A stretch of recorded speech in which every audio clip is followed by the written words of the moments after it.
Hello and welcome to Six Part. Today I'm going to start a new series. What if Deku had Quirk Nin Manipulation Part 1. If you enjoyed this video, please give it a big thumbs up, and to watch more videos like this, subscribe to my channel and turn that bell notification on so you never miss an upload. Now wasting no more time, let's begin. Izuku was reminded daily by the society around him that not everyone is born equal, since he was 4 years old. He is currently 14 years old and has spent the last 10 years living in that reality every day. He was referred to as quirkless because he lacked the superpower that 80% of people in this world have, known as quirks. Izuku Midoriya became a social misfit, someone who was less valuable than everyone else and had no purpose in life as a result. Because he lacks a quirk, he is at the bottom of society and only gets low-paying jobs instead of opportunities to advance in his career. He was immediately chastised, condemned, and harassed by his classmates after it was revealed that he was quirkless. Even the teachers stopped caring about the student and let the others continue to torment him. But it wasn't as painful as when his best friend, Katsuki Bakugo, verbally and physically harassed him. Izuku had to deal with this every day for years until one fateful day changed everything. Today. A day after returning from play, which was actually Izuku defending a child from Bakugo and his thugs, the other child fled and the beating ensued. Izuku was on the ground when Bakugo and his thugs taunted and laughed at him until Bakugo put an end to it all. Bakugo grabbed him by the collar and said, "Now listen up here," in a more serious tone. "This world is full of worthless trash like villains, people with evil quirks, freaks, and most importantly, people like you, in which you're nothing more than a stepping stone to my rise. Know your place, Deku." After giving Izuku a final blow to the stomach, he and the goons departed, leaving Izuku on the ground. Izuku then slowly stood up, his body covered in burns and cuts. Izuku said, "Yeah, it's already a bad day, I won't lie." "Well, it can't get worse, can it?" Then, in pain, he makes his way home. However, on his way home, he spots Idol All Might speaking to the media a few feet away from him with his back to them. Izuku then rushed up to try to speak with him, but he was soon surrounded by people and had to jump out of the crowd. However, he didn't realize that Izuku was grabbing hold of him until he was halfway through his leap. "Sorry, kid." All Might shriveled back. "You know how it went, but I'm far too lazy to write out the entire scene." Once full of hope, Izuku's eyes were now starting to well up with tears. Izuku asked, "What?" His hair cast a shadow over his blue eyes, concealing his guilt. "I know it's a hard pill to swallow, but you're quirkless and you have to live with the facts. Being a hero is not for someone like you can do. You got to know where you belong in society and hero work is not it," he said. Izuku murmurs, "You sound so familiar." "Huh?" All Might asked. "You're just like everyone else." Izuku sobbed from the top of his lungs while kneeling on the ground. All Might remarked, "Look, kid, I'm sorry," he said, returning to his muscular form. "Look, you can do other things that other quirkless people do in their life. It's not all bad being quirkless." Using his trademark smile, All Might exclaimed, "You can still go out and support heroes." However, All Might received in return was a look of bitterness and rage from Izuku, who then hurled his notebook, which bore All Might's signature, in his face. "You mentioned how anything was possible. I grew up thinking you could do anything, but when I finally met you in person, you changed your mind? Is that all you can see? You're a hypocrite and a liar?" Deku looked into All Might's eyes with bitterness and sadness as he spoke all of this while his fist was balled up so tightly that his knuckles turned white. "Are you familiar with the experience of being quirkless? To feel like an outsider, rejected by society, and unwelcome every single day?" Then, with tears in his eyes, he walked slowly in the direction of the exit, but before he descended the stairs, he turned around and muttered, "Some hero you are." After that, he left All Might on the rooftop and went home. As he entered his home, Izuku thought, yeah, maybe saying things can't get worse wasn't the best thing to say. It's all right to tell a man to lift himself by his own bootstraps, but it is cruel jest to say to a bootless man that he ought to lift himself by his own bootstraps. King Martin Luther. The following morning, it would have been a lovely place to be if it weren't a dump, but Izuku was sitting on the beach with sand between his toes, watching the waves come and go. The beach was covered in trash and garbage because of the ocean currents and all the illegal dumping that had been done. In fact, it smelled terrible, and most people avoided it. Izuku, however, was sitting on its edge, reflecting on life and the events of the previous evening. Rewind. Last night, not crying after being told all of that, and not crying in front of your mother because your dream was rejected and you were only viewed as quirkless by your idol, the man you had admired throughout your life. It was devastating and heartbreaking. Fortunately, his mother wasn't home when he arrived. She was most likely out working late tonight, as she usually does.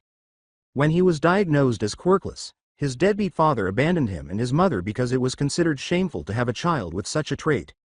His mother had to work twice as hard to make ends meet, even though it was difficult to find a job that paid the bills because of his quirkiness. Despite this, he knew that his mother loved him without conditions. He arrived at his room, but it looked different. Everything in the room he loved hurt so much that all the All Might collectibles he had spent his entire life decorating only made him angry. However, he realized that it was he who changed and realized the truth, and with bitterness and tears in his eyes, he took a cardboard box and stuffed everything related to All Might inside, setting it in the corner of the room so that it could be thrown away or sold the next morning.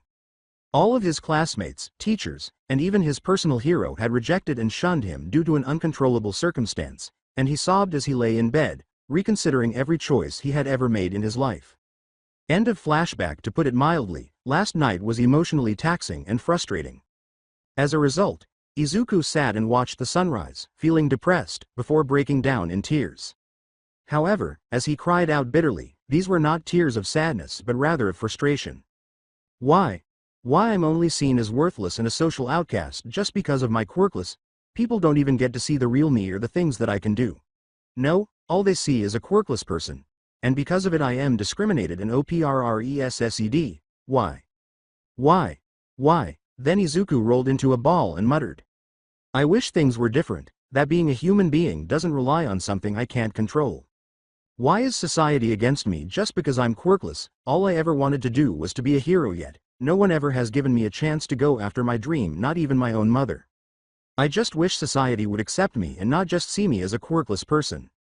From behind Izuku, a deep voice asks, don't we all want that? To be seen as a human being and not whatever society tells us we are. Izuku then turned around and noticed a man standing next to him, his light brown eyes fixed on the sunrise. He appeared to be in his early 20s and was a tall man, about 6'5". He had broad shoulders, enormous arms, and an athletic build, but lacked the muscle that All Might have. He appeared to be African American, but he was unquestionably not Japanese. He was wearing a black sweatpants, a blue and black hoodie, and no shoes. He had his hands in his pockets.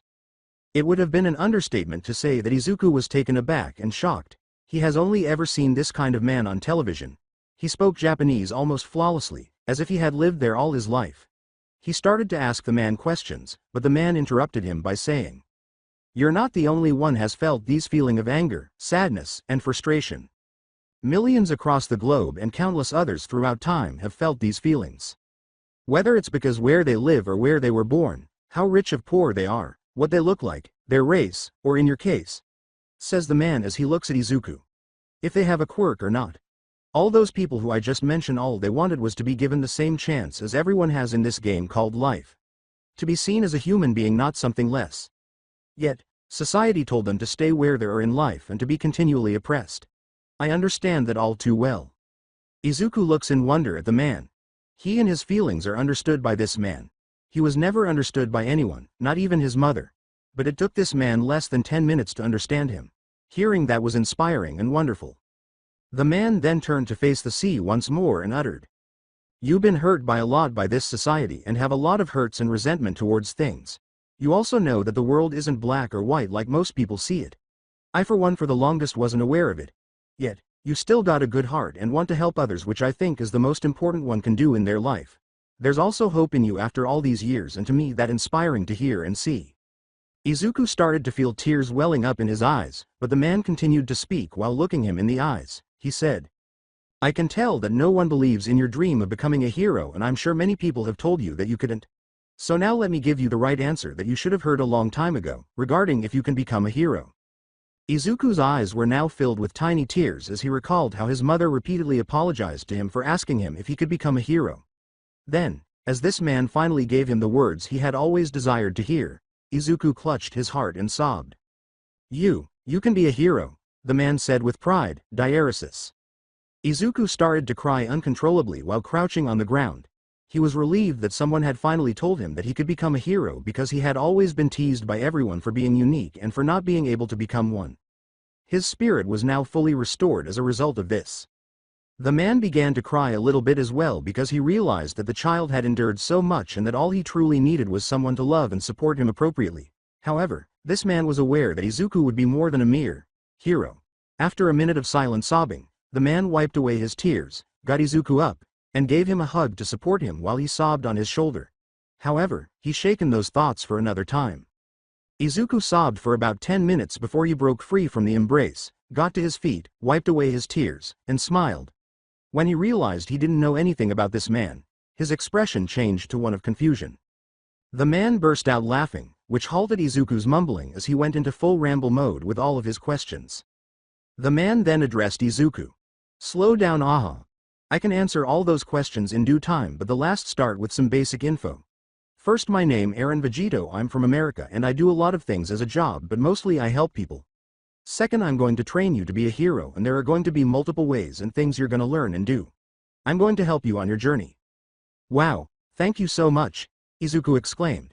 However, it won't be easy at all, it's going to take everything you got, and this will change what you think about the world and yourself.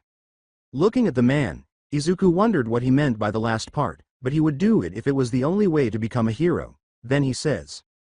Izuku said, I'll do it. When do we start? Aaron smiles as he looks at the boy and says. Well, the first we're gonna do is I'm going to teach you about. Then, Izuku is startled and surprised to see Aaron, who exudes a white aura that resembles steam, saying. Nen? Izuku asks, Nen? What's that? Well, it's the ability a person has to use and manipulate their own life energy, states Aaron. Life energy, was Izuku's response. Yep, however, we call life energy aura actually. It's the same thing, but it just sounds way cooler than just life energy, Aaron chuckled. Yet besides the name, every living thing has an aura in them, even animals. Thus, everyone can potentially use Nen and become what we call a Nen user, which basically means a person who is capable of utilizing Nen on purpose. Rather than accidentally use Nen are those who don't use Nen at all, like most people, in which we call them non-users, stated Aaron. Izuku, who had never heard of this aura that everyone supposedly possesses, was astounded by everything that he heard and began to mumble questions to himself. Why is it that not everyone is aware of this? There are some similarities and differences between quirks and this aura thing. Is it possible to use Nen with quirks? How far can this aura go? Is this within the... Aaron's face was deadpan as Izuku mumbled, overwhelmed by the questions, and he clapped loudly in front of his face to get his attention. Okay, we're going to have to stop that muttering and mumbling for sure, Aaron responds. Sorry, Izuku Redhead says, obviously embarrassed by his actions, until Aaron speaks. All right, let me finish explaining before I respond to your query. Izuku gave a nod. All right, let's get back to what I was saying, which was that even though there are many non-users in the world, a large number of people use Nen inadvertently. Like any other skill, Nen can be learned more quickly by some people than by others. Without receiving formal instruction, some people are able to independently discover and learn how to control their aura. These people are commonly referred to as psychics, geniuses, or in today's culture. Aaron says, grinning, quirks. Aaron continued to speak even though Izuku's mouth was agape with shock. As you can see, Nen is technically used by everyone with a peculiarity. The reason for this is that there was most likely a social mutation at some point in the past that led to everyone using Nen in some way. This either caused people's aura to permanently alter their physical characteristics, which is why some people have peculiarities that are mutations, or people are simply mutated in general. Others, like emitters and transformers, had a genetically determined aura that gave them special abilities. Because it revealed the creative ways in which one can use their Nen, this significantly reduced Nen for people with peculiarities. When it comes to quirks, it's more the case that your life is limited to whatever quirk you were born with. However, because they were using Nen, and some of them were even able to use basic or even advanced techniques without even realizing it, this made everyone with quirks superhuman in every way. Nani? Izuku stammered. Consider Izuku, Aaron said. People in today's society are smarter, stronger, faster, etc. than they were in the past, making them superhuman. Think about the strongest man and the smartest person in those days before quirks were discovered.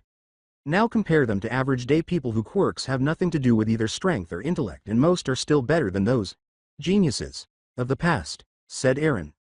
Izuku was struggling to make sense of everything he heard, stuttering and trembling all over the place. To be honest, It was mind-blowing to hear a different history of quirks. Attempting to comprehend that his world was more than just eccentricities. After that, Eren turned to face the ocean and watched as the sun began to rise and light up the sky. I don't expect for you to understand everything at first or even believe it. I just want to give you the basic history and facts of Nen and how they relate to quirks. All of this is going to be a progression, so don't fret about all of it, okay? Izuku smiled at Eren. So, I want you to go home, get some sleep, eat, and then tell your parents that I want to talk to them at some point today. By no means are you allowed to talk about Nen in any form or fashion to anyone you hear. So hear my number and I'll see you later, okay? Said Eren as he handed Izuku a card containing. In response, Izuku said, "Okay, will do, Mr. Vegito. Also don't call me Mr. or anything like that, okay? Just call me Eren. I'm not old and having all that sun or san after my name is just gonna confuse me, okay? Now go home before your parents start to worry," replied Eren. Izuku said, "Okay," and began to walk home, but Eren stopped him and pulled him into an embrace. As he released him, Eren remarked, "I have faith in you and you will achieve great things." Izuku said, "Thank you," as he started to wipe away his tears and head home. Eren pulled out his phone and returned to watching the stunning sunrise after Izuku had left. After that, he turned on his music player and began playing Kali Dreams. Summer is like a dream, repeatedly and loudly. He's not naive to social issues and is a good kid with a lot of heart. However, as Eren began to lay down on the sand, he thought, I wonder how he's going to react when he sees more of society and its issues. Eren grinned as he gazed up at the sky and thought, oh well, I can't control that but only help him deal with it as well as the changes I'm going to make in society. Then, from an unidentified number, he got a text message saying, Unknown. Hi, Izuku Midoriya here. My mom asked if you would like to join her for dinner since she had some free time around 9 o'clock before her next shift at work. Eren texted back after storing Izuku's number on his phone. Sounds good, Eren. Give me your address and I'll be there. A home-cooked dinner is going to be fantastic, man, Eren thought. Eren began to doze off after obtaining the address, while lying on the sand and enjoying his music, the wind, and the rippling waves. Later on in the day, Eren was initially uncomfortable entering the Midoriya home after Izuku had granted him entry, to put it mildly. Eren could tell that Izuku and his mother were struggling financially, but it wasn't because they weren't welcoming. Eren has become aware of the telltale signs, which include the worn-out and old couches, the oven that appears to be barely functional, and numerous other indicators from the house alone, but particularly from Inko Midoriya's appearance. Like Izuku, Inko was a fairly slender woman with green hair. In reality, most people would find her very attractive, but the large bags under her eyes made it obvious that she had been working too much and not getting enough sleep. It was strange because it wasn't very cold outside that she was wearing a winter coat that nearly reached her knees.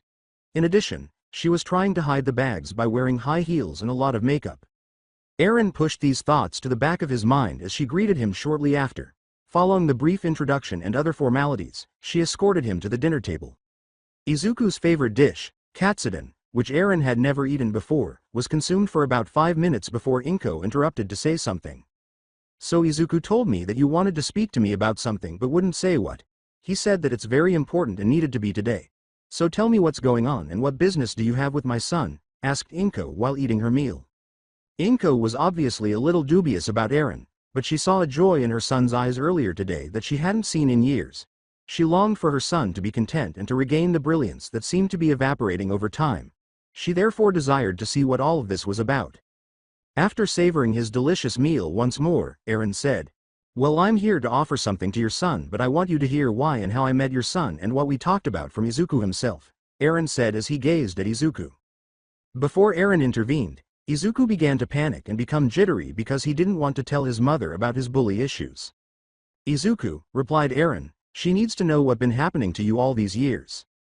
After saying that, Inko turned to face her son and gazed at him with concern and melancholy. There was silence in the house while Izuku Midoriya's newly addressed parent processed the information. After some hesitation and some prodding from Eren, Izuku told his mother what had happened early that morning and why, omitting Nen, of course. His mother had been shocked to hear that he was being bullied, and by Katsuki of all people, but she was even more shocked when he told them the story of how he had run into Eren and how he had, apparently, offered him the job of a lifetime.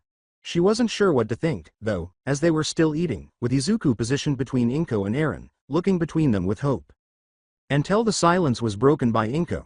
So, she said, if I have this right, you want to train my son despite, because of, his eccentricity, and you think you can turn him into the hero he's always dreamed of becoming?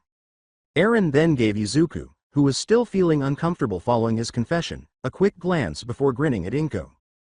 Inko's face fell at the reminder. That is correct, ma'am. He swallowed and said, I came across him this morning at the beach crying his eyes out.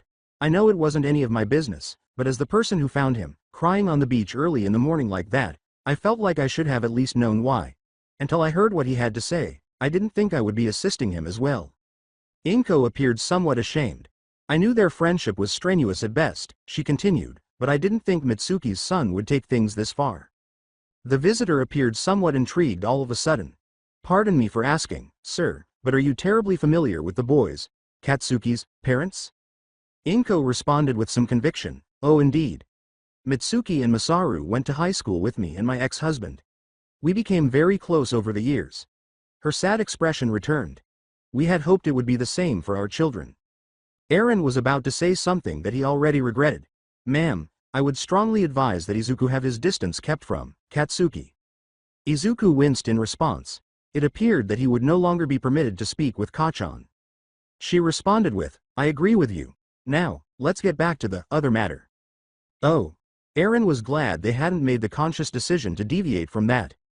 Of course, ma'am. As I said, I will be able to help him become a hero. There are more than one ways on becoming a hero, and I know the best ways. I can only slowly start to put him through intense training. If we rush this it will be bad because it would cause muscle degeneration. Inko was somewhat concerned about the notion. Therefore, we gonna start training hard but not too hard in the beginning. Yet, for now, I'd simply focus on material arts and find out which would be best for him. He took a deep breath. He turned to face Izuku as he said, in addition to physical training, I'd also have him train his mind. And for that, I'll need him to keep his education up. While the aforementioned child appeared even smaller than he already was, Inko straightened her back and gave him a nod of approval. His academic priorities aside, I teach him what I can about strategy, give him some varying mental exercises. However, we're going to be also doing a lot of community work. Izuku and Inko both gave him perplexed looks after hearing that remark and waited for an explanation. Let me explain, Eren said. I wholeheartedly believe that in this super-powered world we live in, if everyone was more focused on helping each other than being famous, popular, or powerful, a lot of situations and social problems wouldn't exist. That's why one of my main jobs is going around the world setting up support systems and programs to help others. For instance, I'm setting up a homeless and at-risk children, teens shelter here in Japan, and you're going to help me run it. Both Izuku and Inko were taken aback by the man's words, but they recognized what he was attempting to accomplish. Their train of thought was interrupted when Eren said. Eren looked at Izuku before returning to finish his meal. With all that, it's going to give him the chance to become a hero like everyone else. However, after everything I teach him, he may have a different opinion on whether he wants to be a hero like everyone else. There was silence in room as all eyes were on Inko, as she had a millions of feeling and thoughts in her head due to what was just said. Among those emotions was flattery. Even though he is not the same age as Izuku, he is still incredibly generous, so Izuku would at least have someone to socialize with since she was constantly away working to make ends meet. She was dubious, though. This was demonstrated by her subsequent inquiry, why my son? Why my son, of all the other people you have most likely met in the world? With skeptical eyes? After hearing this query, Eren turned to face Inko and uttered. I believe in your son because he's not naive, that the world is not all sunshine and rainbows to him just because he's quirkless. That he's oppressed because of his quirklessness, and he's only 14 years old. No one, and especially a child, should feel inferior as a human being just because of what society says. Yet, he's still a kind-hearted kid who wants to help people in the long run, and most people aren't like that. Your son is going to change, I promise. I don't know how, but I know he will. Also, as said earlier, one of my job is to help people, and I intend to help him. Eren said, staring into her eyes. And you, Inko? Eren glanced at Izuku before Inko could reply, saying, can you leave the room and let me and your mom talk alone for a little bit? Izuku then turned to face his mother, seeking her blessing, and she granted it to him by saying, go upstairs, take a shower, then wait in your room, replied Inko. Izuku hurried to the shower upstairs. Eren and Inko were left downstairs. What do you mean by that? Inko asked. What do you mean? Eren asked. Don't act foolish around me. Inko said irritably. I meant that I'm not only going to help Izuku but you as well. I know you guys are having financial troubles, replied Eren. Hearing that made Inko's heart ache. She is well aware that they were having financial difficulties, and it was also easy to tell from her home. What's your job? Eren inquired. I'm a nurse on weekdays and chef at a restaurant on weekends, replied Inko. Is that all the jobs you have? Yes, are you lying to me? No, I'm not. Why would I? So then why did Izuku say you had work tonight then, since it passed 10 and it's the weekend? Also you're wearing high heels and a long coat in your own house. The weather is not even below 26 degrees Celsius, 78 degrees Fahrenheit. Inko, you can be honest with me. She has yet to respond, but her eyes are beginning to well up with tears. Inko, I can tell that you love your son very dearly and doing everything that you possibly can to support him. I want to help you support him and help you, so, please, let me help you, said Eren as he got closer to Inko. After saying that final line, Inko started crying and started telling him her story. How she went to college, graduated, married, and had Izuku after falling in love with her ex-husband in high school. The family had a happy life until Izuku was deemed quirkless, at which point her husband left them. Took all of their money in the process, leaving her and Izuku alone. Due to her son's quirks, which made employers prefer others because it was embarrassing to have one of your employees have a quirk-prone child, and the fact that she never found employment after graduating from college, finding a job was difficult. Until she discovered a small medical clinic that paid little but was better than nothing, that is. She then used her love of cooking to land a part-time job as a chef, which she could only do on the weekends. Before the landlord decided to raise the rent on their apartment, they were doing fine. However, this was used to persuade her and her son to leave the apartment complex because the eccentric neighbor devalued the property as a whole. Due to the landlord's increased income from the sale of the Midoriya's and Inko's inability to find employment elsewhere, they were forced to remain there. Inko needed the money because of the increased rent, so she did what she had been trying to avoid for a long time. The act of prostitution. She has been doing it for 2 years, and although she detested every second of it, it has kept them off the streets. She was acting in this way because it appeared to be the only way to provide for herself and her cherished only child. When Inko looked up after she finished her story, Eren was hugging her and crying with her. I understand that it must have been extremely difficult for you to endure all of that alone, but you did it all for your son, whom you never denied and who you loved despite his quirkiness. That is inspirational to me and one of the many reasons I do what I do. Mothers like you go above and beyond to provide for their children, and you are heroes in my eyes. As he went on, Inko turned to face him and began to cry. Even though they detest it, many women and girls have had to sell their bodies in order to provide for their families. However, rather than truly understanding or admitting the reason why, people are quick to pass judgment and make assumptions about things like this. People are okay being ignorant of issues like this, and it really sickens and enrages me, he said angrily. While Eren was speaking, he unintentionally began to release some hostile ren, which caused Inko's blood to run cold and her eyes to widen in terror. However, this only lasted a moment because Eren quickly countered the hostile ren with some consoling ren, which gave Inko a sense of security, warmth, and protection. Then, before Inko could respond, Eren abruptly stopped hugging her and said, I apologize for letting my anger get the better of me. I want to help you and Izuku, so please allow me to assist you both. I just get emotional sometimes, you know, and it's annoying. With tears in her eyes, Inko grinned and nodded her head in approval. Fantastic! Eren exclaimed with excitement as he leapt to his feet and swung his arm in the air as though he had just scored a touchdown. So, I want you guys to meet me at my shelter tomorrow so I can show you your new job and the place where Izuku will be doing most of his community service. A new position? Inko answered. Yes, I'm offering you a new job that won't require unhealthy work hours and pays more than your previous jobs combined. I refuse to simply give away money like heroes and celebrities do because that only serves as a band-aid solution to the symptoms rather than solving the underlying issues. It is not my habit to give people money and nothing else. I would much rather give people the opportunity to work for something or provide them with the resources they need to succeed. Giving people assistance so they can become self-sufficient and empowered is the goal. Inko nodded. It was logical. However, let's talk about all the small details tomorrow, okay? Since tonight has already been an emotional roller coaster and you need some serious sleep, replied Eren. He started writing his address down on a sheet of paper. Inko wanted to decline and discuss it immediately, but she was worn out and relieved to be offered a new job instead of her current one. He smiled at Inko after giving him the address and putting on his shoes. I'll see y'all at 12 a.m. tomorrow, and don't worry about lunch because it's going to be on me. Good night, Inko, and good night, Izuku. Yes, Izuku, I know that you're on the steps of the stairs. Eren laughed. Night, y'all, was his final words as he left the room. Holding the address, Inko proceeded to the stairs to help an astonished Izuku stand up. Then she sat him on her bed in her bedroom. Then proceeded to the restroom to shower and change out of her work attire into cozy pajamas. Then, between some covers on her bed, she discovered her son slowly drifting off to sleep. Soon after, she joined him by wrapping her son in her arms and climbing under the covers herself. She began to doze off while crying both happy and sad tears, being aware that tomorrow marks the start of a new chapter in their lives. Mother and son fell asleep at that point. Since Eren visited them that evening, Izuku and Inko have been going to Eren's shelter for a few months. They were shocked to learn that the shelter was housed in a building that had previously been a middle school. After years of not getting enough funding from the government due to low test scores and graduation rates, the once low-budget school decided to close.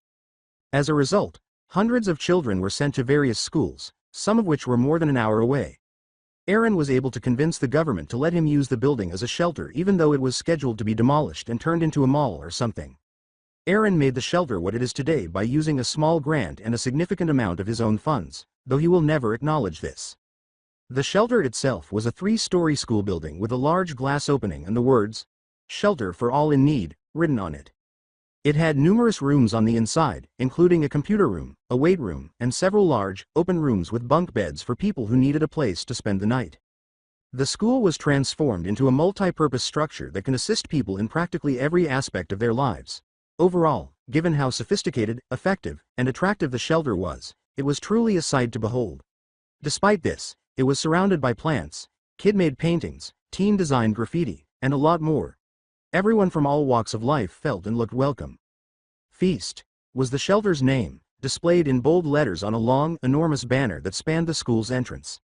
The word, Philotimo, was then inscribed on a large plaque as you entered the school. Eren responded that Inko and Izuku were understandably perplexed by this when they first saw it. The word Philotimo is a Greek word that is without definition but impacts the world beyond imagination. The word Philotimo comes from the Greek root words, philos, meaning friend, and timi, meaning honor. The meaning of Philotimo extends far beyond the words friend and honor. Philotimo encompasses the concepts of pride in self, pride in family, pride in the community, and doing the right thing. Philotimo is an all-encompassing concept that gives meaning to life that stretches well beyond ourselves. An elder from long ago named Paisio aptly defined Philotimo as that deep-seated awareness in the heart that motivates the good what an individual does. I try to run this place by those standards, Eren replied. A Philotimos person is one who conceives and enacts those things eagerly. People rarely do things for others without expecting something of equal or greater value in return, Eren said, continuing to inhale deeply. The value of selflessness is rapidly diminishing. The emphasis on the self is paramount in the personal bubbles that technology has produced. Because people judge each other based on their quirks, quirks can further polarize us. Because they are afraid of being seen as politically incorrect, people rarely feel comfortable conversing with others. Because we think they have cell phones, they can call for help themselves, people are reluctant to assist stranded drivers.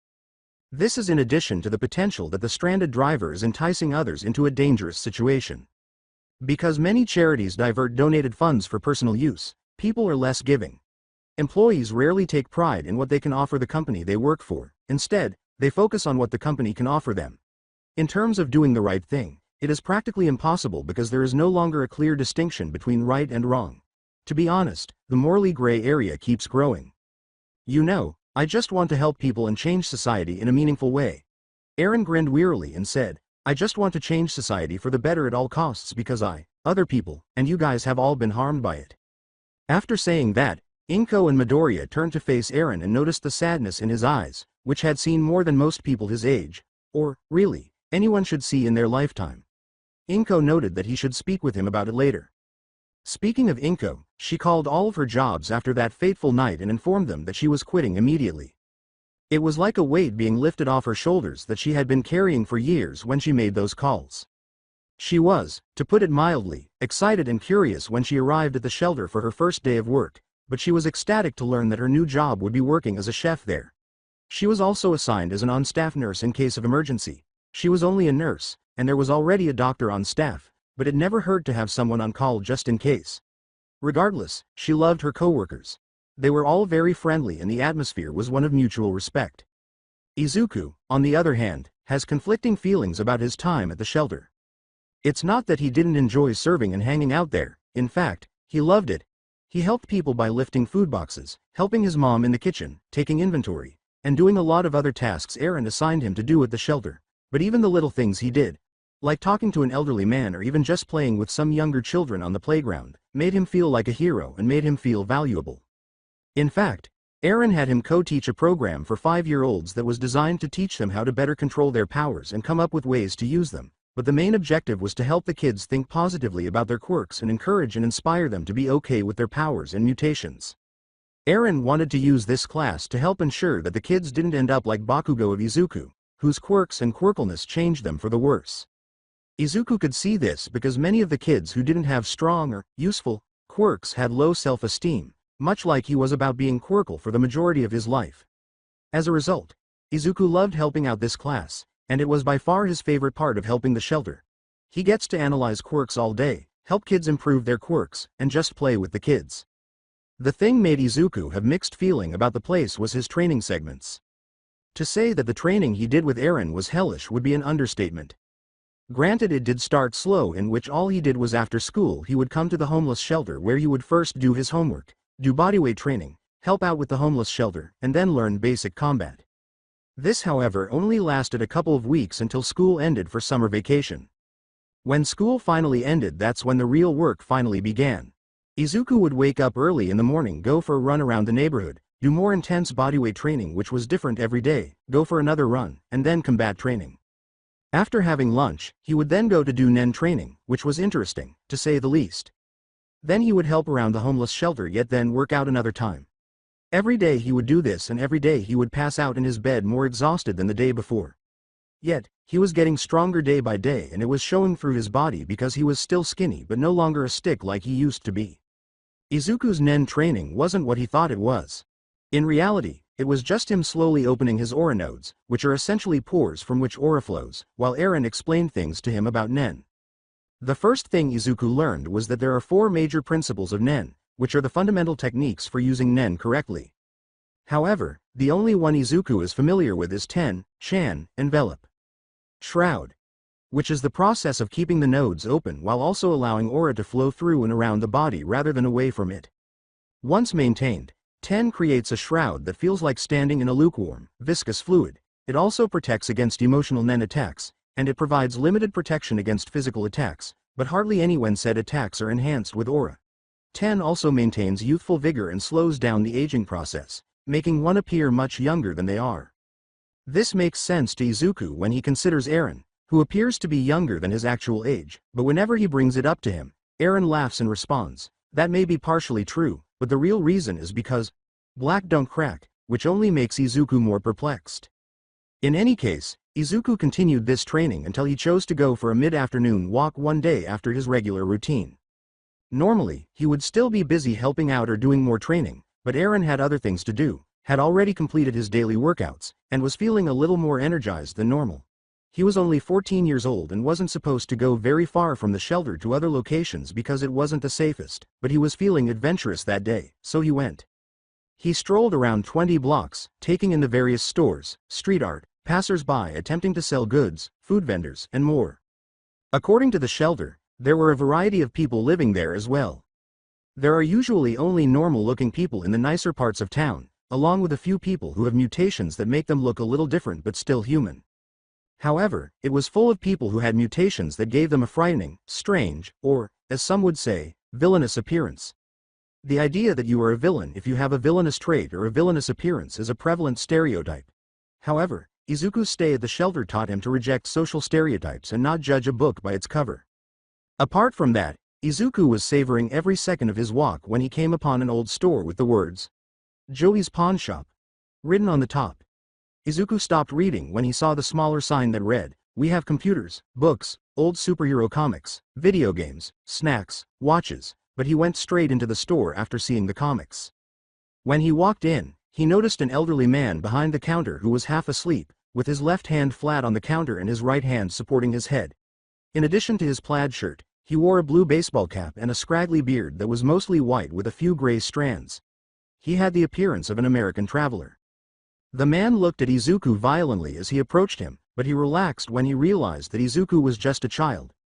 Izuku was taken aback, to put it mildly, but he also understood why the man had reacted the way he had and that the old man's hand had also reached for something beneath the counter. Izuku looked at the old man and was startled out of his reverie when he said, "I'm sorry about that, kid, you startled me a little." "No, you're fine, sir. I apologize for waking you up," Izuku said sheepishly.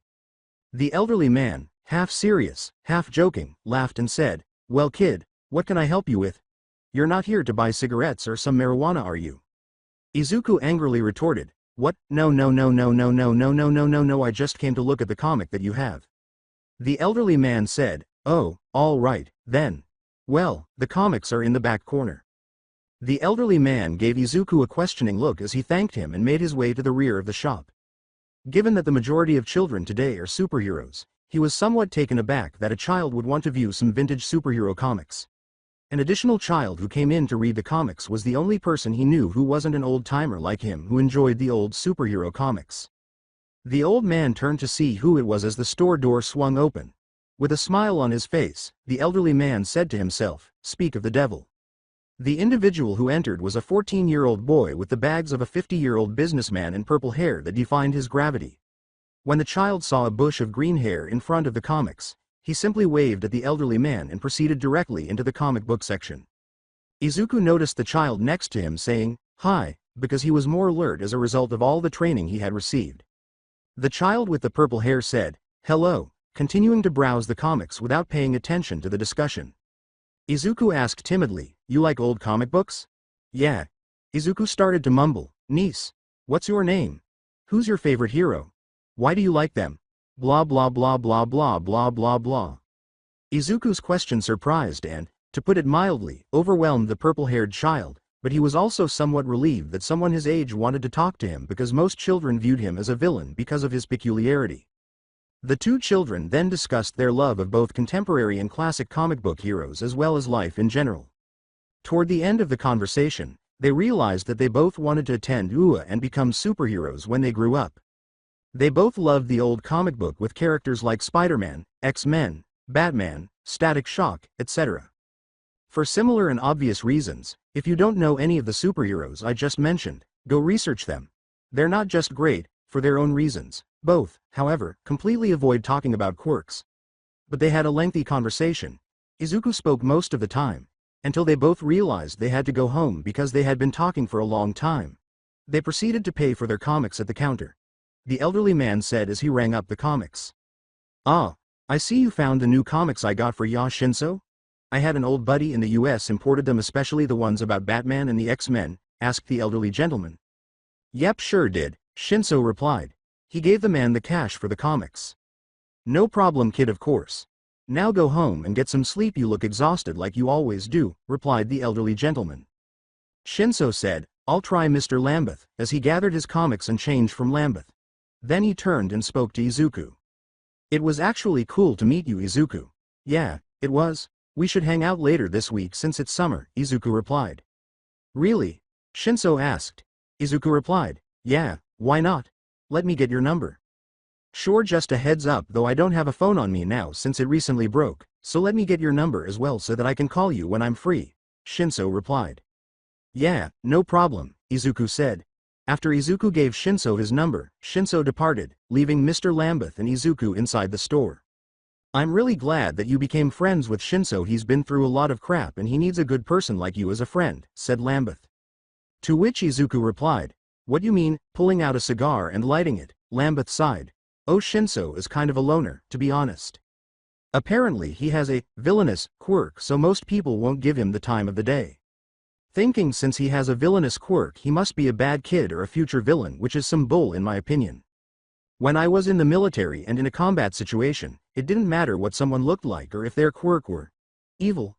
All that really mattered what you could do and who you were as a person. It's sad really, Shinzo a good kid at heart, yet not many people can look past his quirk. Often I see him come in here with red eyes due to all the crying.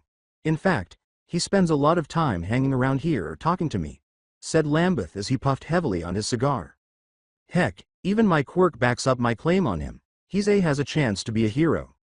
Izuku asked, "Wait, what is your quirk exactly?" after glancing at the elderly man. "My quirk is called Appraising, which basically allows me to appraise anything and everything including people.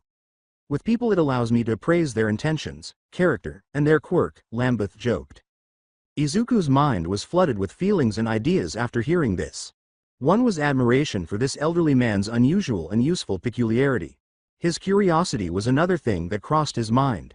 Although there haven't been any actual wars or even combat scenarios presented to the public in the past 25 years, the elderly man claimed to have witnessed combat in his lifetime. Was this prior to the 25-year peace period? Was there a conflict of interest that was kept under wraps? He had a lot of questions and wanted to know the answers. But the most intense emotion he experienced was anger.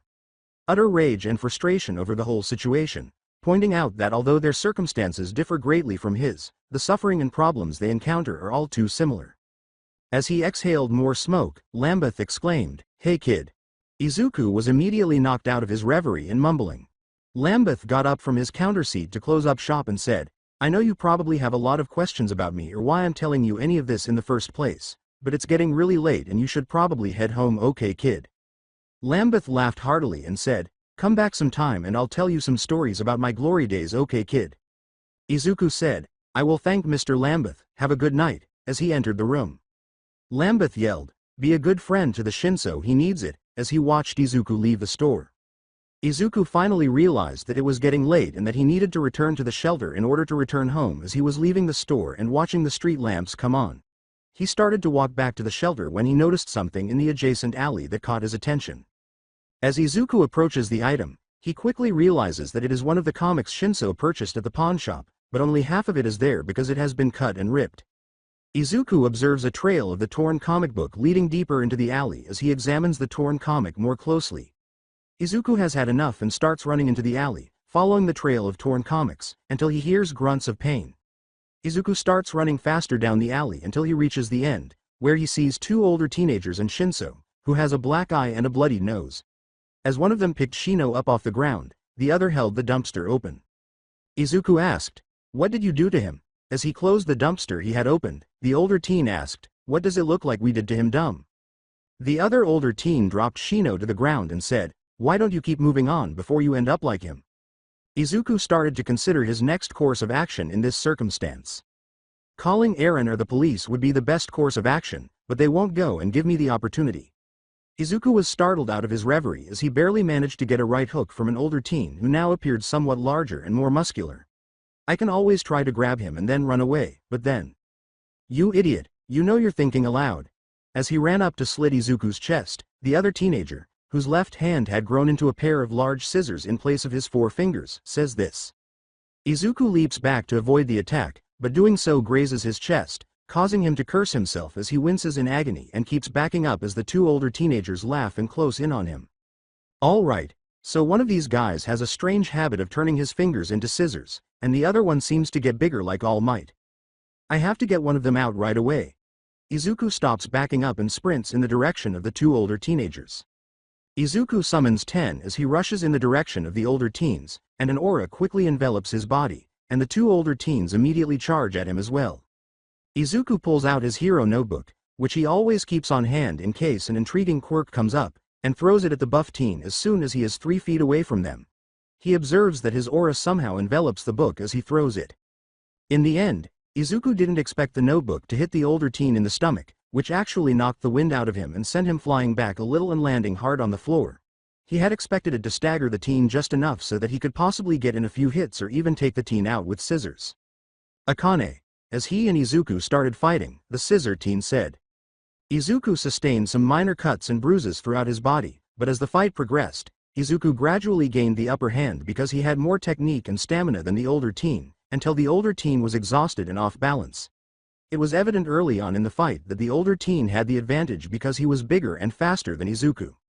The fight lasted less than 3 minutes, and Izuku was now very thankful for all the combat and endurance training he had done. Izuku kicked the older teen in the face, and he went down and didn't get up, panting heavily on the ground until he fell unconscious. Izuku approached Shino, who was now slowly rising from the floor, barely standing up, after noticing that the older teen was unconscious. Izuku helped Shinzo stand up and said, "Hey, take it easy, Shinzo." "Izuku, thank you for your assistance," Shinzo said feebly. Izuku said, "No problem man, let's get O," before taking a frontal kick to the ribs, which sent him flying across the alley. Izuku is looking up from the floor when he sees Akane, the older teen, punch Shino in the stomach, causing him to fall again, and then start to approach Izuku. Holding his stomach, Akane said, "I don't know what your quirk is but it almost killed me," as he approached Izuku. "Don't worry, I'll beat the living daylights out of you, but I won't kill you." As he inhales deeply and holds it in, Akane says, "This made me bigger, buffer like I was at the start of the fight." Sensing that his ribs were already bruised, Izuku slowly gets to his feet and prepares for battle by assuming a fighting stance. Izuku and the older teen were about to fight when they heard an older voice shouting from behind Akane, "Hey big guy, what are you doing over there?" Akane says, "I'm not doing anything," as he slowly turns around and loses his inflated buff form. He was expecting to see an adult or an officer, but he saw no one. He realized what was happening in that 1 second, but it was too late. Shinzo, who wasn't sitting up on the floor, says, "Finally gotcha you big idiot. Pick up your friend who's on the floor after an hour of waiting, and then go home," instructed Shinzo. After that, the older teen went to his unconscious friend, sat down next to him, and set an hour-long timer on his phone. Shinzo then turned to face Izuku, anticipating the typical expression of fear or disgust. Izuku, however, had a happy, excited expression on his face rather than one of fear or disgust. "My goodness, that's an incredible quirk of yours. How does it operate? Interested in becoming a hero? For hero work, your quirk would be fantastic?" Izuku started mumbling excitedly as he assisted Shino in standing up. "There are so many things you could do like blah blah blah blah blah blah blah blah blah blah blah blah blah blah blah blah blah." Shinzo was deep in thought as Izuku continued to ask questions and assist him as he walked out the alley. You see, this was the first time that someone wasn't afraid or repulsed by his quirk. Someone who truly understood it and believed he could be a hero. Not even his parents did. Someone who saw past his quirk and saw him as a person before his quirk. Even though he would never stop talking and asking 1,000 questions when he was excited about something, Shinzo grinned as he and Izuku walked down the alley, knowing that he had made a good friend today. In fact, perhaps he had found his best friend in Izuku. Time jumped to summer's last day. Eraser Spider. "Okay, man, tell your mother that I once again appreciate you letting me spend a few weeks with you all. Additionally, let Aaron know how much I appreciate the training, despite the fact that it was extremely difficult, and the arrangements you made for me to train at home. I will see you later."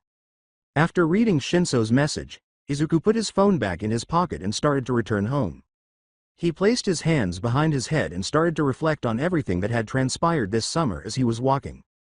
After that wild night, he and Shinzo became best friends and spent the summer traveling to each other's cities. Introducing Shinzo to Aaron, who promised to assist him whenever he returned to the area, and arranging for him to attend a martial arts school and training regimen at home. Izuku even frequently visits Mr. Lambeth's store to see the elderly man and listen to his life stories. His body is now a young teen with a slight build instead of a stick thanks to that and the ongoing training he's been doing with Aaron. He even recently finished a level in his Nen training by mastering both the fundamentals and more complex uses of Nen. Izuku has had a wonderful life overall, and this summer has been his favorite by far. Having a good, best friend, moving closer to his dream or goal, and continuing to improve the lives of those at the shelter. To top it all off, he and his mother are heading to a somewhat upscale restaurant that serves katsudon, his favorite dish. Izuku grinned as he gazed up at the sky and thought, yeah, life is awesome. Look, it's the superhero Wash and he's chasing a robber trying to escape. Izuku immediately looks around and pulls out his hero notebook to find the hero Wash. Izuku glanced around and noticed him pursuing a woman as they crossed the street she was on. The woman was soon encased in a gigantic bubble that floats in the air thanks to the hero Wash's peculiarity. As usual, Izuku was making notes about Wash's peculiarity and how adaptable it appeared to be. Mr. Wash and the now-clad women were soon surrounded by a crowd that cheered and applauded the hero, who simply said, "I'm just doing my job," with a slight flush. The woman who was encased was trying to escape the bubble the entire time, but after a few minutes she simply gave up, dropped to her knees, and started to sob quietly. When Izuku put down his book and paper, he began to pay attention to women who were encased. He could tell by the woman's filthy, old clothing, which was much too big on her, that she was homeless. She simply wept quietly while holding the wad of money and a partially consumed sandwich, looking regretful, worn out, and depressed.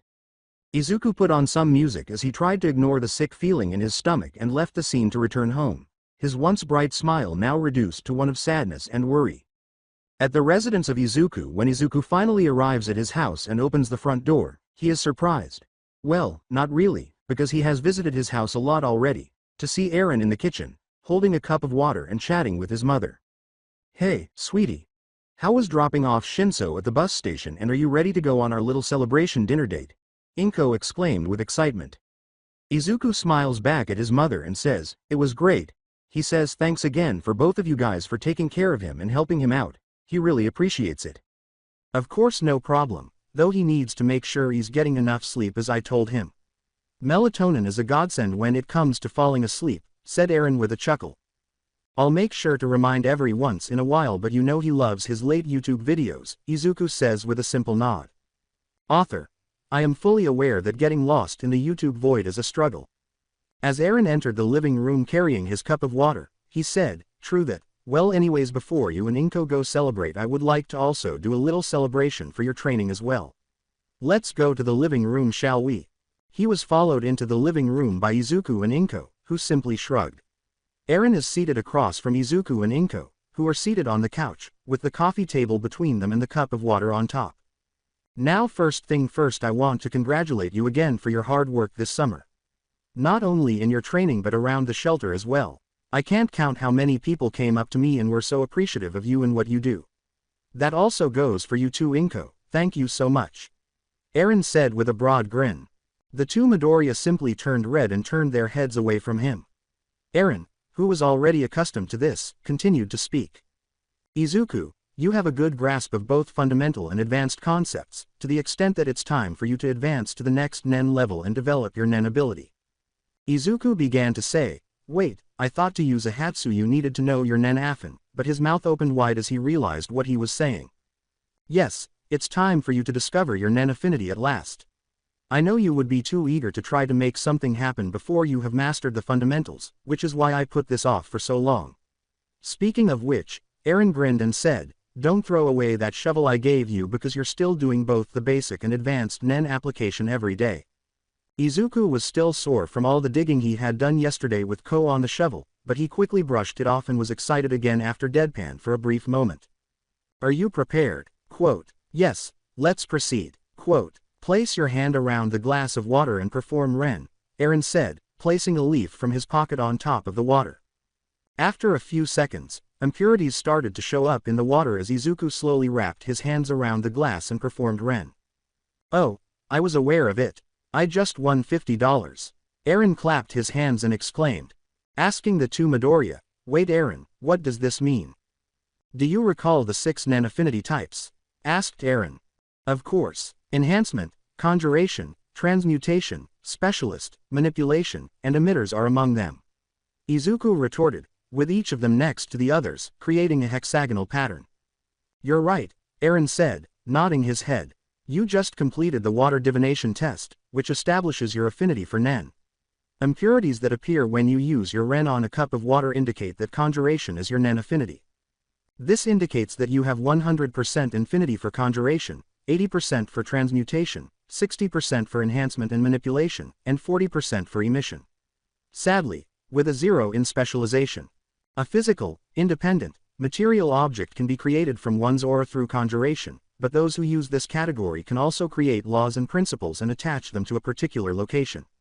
Although conditions can be used to strengthen it, the durability of a conjured object can generally be interpreted as a measure of the user's skill. The majority of conjured objects, if not all of them, have unique properties, otherwise, the term affinity would be superfluous. In order to acquire a Nen ability, a conjurer must first choose what they wish to materialize. After that, they typically go through rigorous imagery training by interacting with the object every waking moment, studying it with all 5 senses, and drawing pictures of it, Eren said, until he realized that Izuku was just being Izuku and that Inko was not processing everything. Izuku had already pulled out his notebook and started writing down his thoughts. "I may conjure," he muttered as his mind started to consider all the possible uses for being a conjurer. Inko was still processing everything, but she could tell that Izuku was thinking deeply, so she decided to give him a gentle prod to get him to stop. When Izuku looks up, he sees Eren and his mother laughing a little. "Well, I believe that's sufficient for today," Eren sheepishly remarked. "All I really wanted to do was tell you and find out where you're from, and I got carried away as usual. I have an important meeting to attend, so I have to leave very soon." Eren said, "But I really wish I could go out with you guys and get Katsuden," before getting up and going to the kitchen to discard the water. Izuku and Inko followed him. As I mentioned earlier, think of discovering your Nen affinity as a way to celebrate your personal development in the next phase of your life's journey toward your objectives. I want you to go and enjoy your time with your mother, even though I already know you'll want to start training to figure things out." Eren said, "There will be plenty of time for that in the future," as he soon arrived at the front door wearing his shoes. "It will work. I'll keep working hard and try to become the best conjurer I can be." Izuku cried out.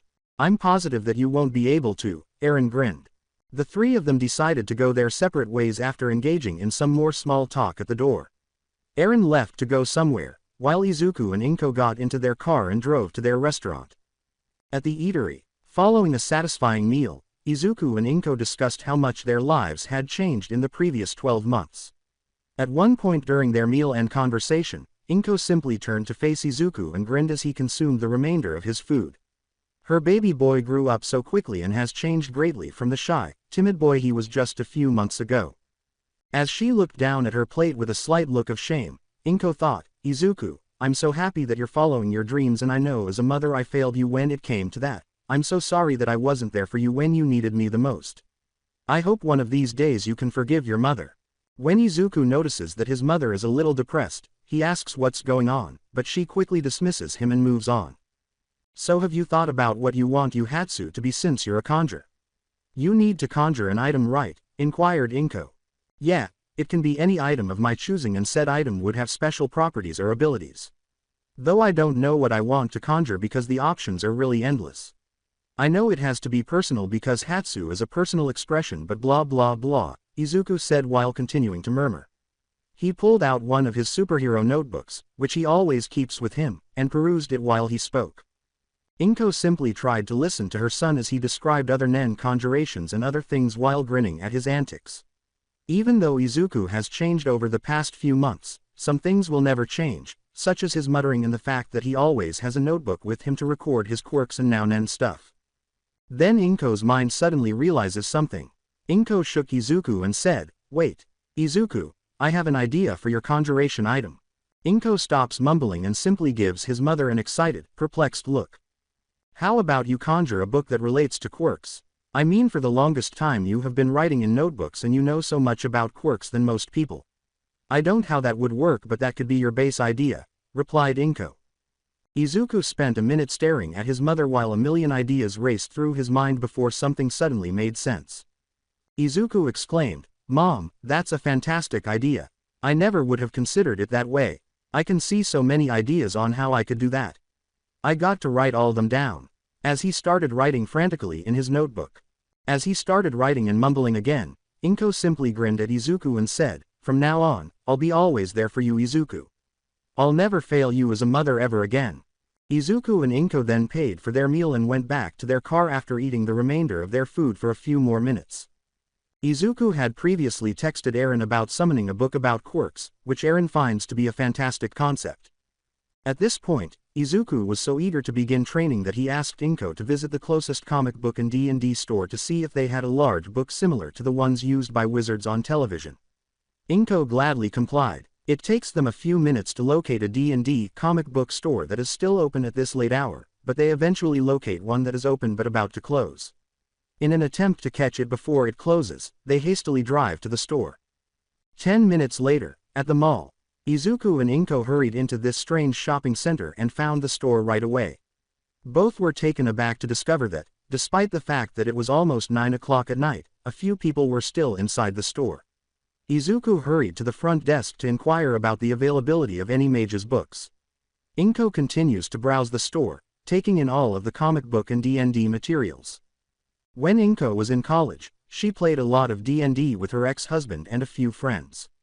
Although the game has changed a lot, it still primarily consists of a group of friends going on an incredible adventure and sharing stories, as she observed while browsing the aisles and looking at the new materials. Maybe I should buy a book and play with Izuku and some of the folks at the shelter, she thought, laughing at the idea. Inko kept strolling through the store, thinking back on her D&D phase, until she reached the poster collection and noticed a girl carrying a small bag of collectibles, half drooling at a poster featuring a skull with blood dripping from its eyes and mouth. The girl has a very attractive face and is fair-skinned and relatively small. She actually has a lot of cat-like features, including her eyes, smile, and teeth. She has a straight fringe, 2 chin-length side bangs to frame her face, and a pale, dirty ash blonde hairstyle that is arranged in 2 unkempt buns with many wild strands protruding at all angles from their centers and where they are secured. She was trembling, but her eyes seemed to be glowing gold as she gazed at the photo intently. Additionally, she appeared to be mumbling to herself and engaging in a mental dialogue.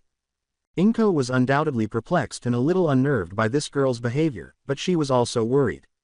As Inko approached the girl to tap on her, she thought, this girl must be around Izuku's age and was wearing a school uniform. I know I've seen this kind of behavior before with the shaking, mumbling, and whatnot. Yet, I can't remember from what or where.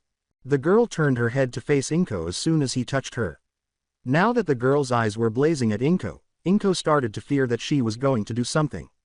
However, they vanished as soon as she met Inko's, and the girl's eyes turned a vivid yellow. She was about to flee after her eyes returned to normal, after staring at Inko in horror when she heard her voice. Hey, are you okay? You were shaking and you looked deep in thought and I want to make sure you're okay. My name is Inko, what's your name? Said Inko with an understanding grin. This older woman's sudden informality and kindness somewhat surprised the girl. However, this girl gave a kind response and returned the favor with a phony smile. Toga tried to keep her eyes on Inko and not the photo next to her, but she said, yeah, I'm fine, just lost in thought, that's all. Inko, seeing this and seeing through her fake smile, says warmly to the girl, awesome, I'm glad to hear that. It's very nice to meet you, Toga. Now, this is random, but if you don't mind me asking, what's your favorite class and race to play in D&D? Toga is once more startled but responds to her query stating, I really love playing cleric and being a changeling. It's such a cool concept to be able to be anyone and have many different powers and personalities that you can be a completely different person. Though a changeling rogue really appeals to me as well because. After that, Inko and Toga start to stroll around the store discussing D&D. From the posters, Inko is leading Toga as far as he can. Toga was so engrossed in their conversation and this stranger who was showing her so much love and attention that she didn't even notice. They continued for about 10 minutes before Izuku texted Inko to let him know that he had located and purchased the book on magic he was looking for and that he was outside because the cashier wanted to go home. Inko turned to face Toga, who was patiently waiting for her to put down her phone. After Toga pays for her belongings, Inko told her to meet her outside so they could say goodbye, meet Izuku, and exchange numbers in the hopes of playing together someday. When Toga heard that, she was thrilled and said she would love to do everything. As Toga went to the cashier to pay for her purchases, Inko started to go outside to meet Izuku. Inko noticed a store employee bleeding from one of his forearms as she was leaving the establishment. The worker appeared to have simply stumbled and scraped his arm on a shelf or something. When Inko asked if he needed assistance, he replied that he was all right and that he only needed a band-aid. Without giving it any thought, Inko simply waves the man off and leaves the store. Although she still sees people in the strip mall as she leaves the store, the number of people has significantly decreased. Among those still in the strip mall, she spots Izuku holding a huge book that resembles something a wizard might have in a D&D game. When she heard a commotion coming from the store, Inko simply grinned as she approached, prepared to tell Izuku everything about meeting Toga. The store's commotion began as if a few stands or boxes had fallen from the shelves, then it grew louder as though a shelf had been dropped, and finally it became so loud that everyone outside was staring at the entrance. The sound of a man running and panting came from the store as someone shouted, "Help!" loudly. When Inko felt some powerful hands pull her back a few feet, she was just stunned and attempting to look into the store. Then she noticed a figure standing between her and the shop. She realizes after a moment that Izuku was standing in front of her, one hand in his pocket and the other on her arm. How and when did he get here? I was like at least 10 maybe 20 feet away from him. My baby boy is so fast and strong, when did he get like this? Inko wondered with astonishment. The bleeding man rushed out of the store shouting, she's trying to drink my blood. As soon as Inko had those thoughts, he was followed by Toga, who looked crazy and was glowing gold as she leapt out of the store and landed at the entrance. She gave the man who was fleeing from her a crazy smile while she stared at him, but she soon noticed that other people were now observing her. When she became aware of this, her eyes started to flicker between glowing and not glowing, eventually returning to their vivid yellow state. Coming to, Toga looked around in horror and just kept saying, I'm so sorry, I just can't stop, as she started to shake again. Izuku stopped Inko from walking to Toga by holding her tightly and refusing to let her go. Tentacles swiftly encircled Toga's body, covering her mouth and immobilizing her before Inko could speak to either Izuku or Toga. With the exception of Izuku, everyone looked toward the tentacles and was taken aback to see a superhero dressed like an octopus. With his fingers acting as tentacles, the superhero approached Toga and exclaimed, "Greetings, citizens. It's me, Octopi, here to save the day." When a superhero performed a superhero thing, the audience responded as usual by cheering, snapping photos, and so forth. The two Midoriya were standing there, deep in their own thoughts, while everyone else was doing that. When it came to Toga and blood, Inko finally put the pieces together, and Izuku kind of had a deja vu moment. When Inko finally made up her mind, she started to move forward once more, but this time Izuku let her go and followed closely behind her as she approached them. When Octopi saw Inko approaching him, he thought the slender and attractive woman would congratulate him and ask for his autograph, perhaps even a kiss, which he was sincerely hoping for, to be honest. He didn't anticipate the woman sharing her theory with him about the girl's behavior, which, in fact, caused him to examine Toga more intently. He was observing her attractive face and her small but attractive body. Upon sharing her hypothesis about Toga and her potential conditions with Octopi, Inko made it clear that the superhero was completely unconcerned with the girl's circumstances, which greatly irritated and infuriated Inko. However, Inko was startled by Octopi's gaze on Toga, which caused her to feel cautioned and uneasy. When the hero realized he was staring at Toga, he abruptly stopped and turned to face the audience, informing them that he would be taking the villain to the police station. Then he turned to face Inko and assured her that she didn't need to worry because he would handle everything. He continued to hold Toga, who didn't even resist, as the octopi hurried back towards the parking lot. Being extremely dubious, Inko took hold of Izuku's hands and trailed the superhero to the parking lot, where she witnessed him getting into a car while still holding Toga. Izuku starts to follow Octopi's car as it starts to drive away, and Inko tells her to hurry and get in. Izuku wasn't entirely unaware of what was happening, but he didn't know why they were following this superhero or exactly what was going on. It was strange that Octopi took the girl without waiting for the police to arrive. That's standard superhero fare, and his mother's worry and lack of faith in him said something. As they followed the superhero in the car, he simply remained silent and did as his mother instructed. After 5 minutes of following the superhero's vehicle, the vehicle started to rock as if something were leaping down the backstreet. The car rocked for a minute before jerking violently and moving into a different lane. The car quickly returns to its correct lane, but it soon turns left into an alley because its turn signals were now on. As the car turned in the alley, Inko continued to follow it. Yes, Inko turned off the car as they entered the alley and started walking down it, Izuku right in front of her. She goes on to say that she didn't want the superhero to know they were pursuing him. With one hand in his pocket and the other on his mother's arm, Izuku was now in full stealth mode and prepared for action. All right, you can move on to the next bold section if assault bothers you. Octopi had just exited his car with Toga as Izuku and Inko were strolling down the alley. He was screaming because the girl had bitten him with her razor-sharp teeth, causing him to bleed. Octopi yelled at Toga, who was attempting to break free of his hold and was now starting to yell, "Fire! You dumb bee, all I was doing was coping a feel and you have to bite me like that." Toga was knocked unconscious and her head bled after Octopi slammed her hard against the brick alley wall. As he looked up at the Toga skirt, Octopi thought, didn't mean to do that at all. He soon started to smirk. As Octopi's tentacles started to scuttle around Toga's body and into her clothing, he thought, oh well, after I'm done with her, I'll take her to a hospital. I'll just tell them that she escaped from me and I founded her later in the night. As Octopi approached Toga's unconscious body, he started to unzip his pants when he heard a familiar female voice shouting, "Get your hands off of her." From his left. Assault scene conclusion. Izuku and Inko were happy that they followed the superhero and had finally arrived at Octopi's location. Inko wanted to rush in to check on Toga because she was furious about what she was witnessing. Izuku's mind went into a daze as he was simply taken aback and shocked by what he was seeing. When Octopi turned around, he saw the same woman he had met at the mall with her son.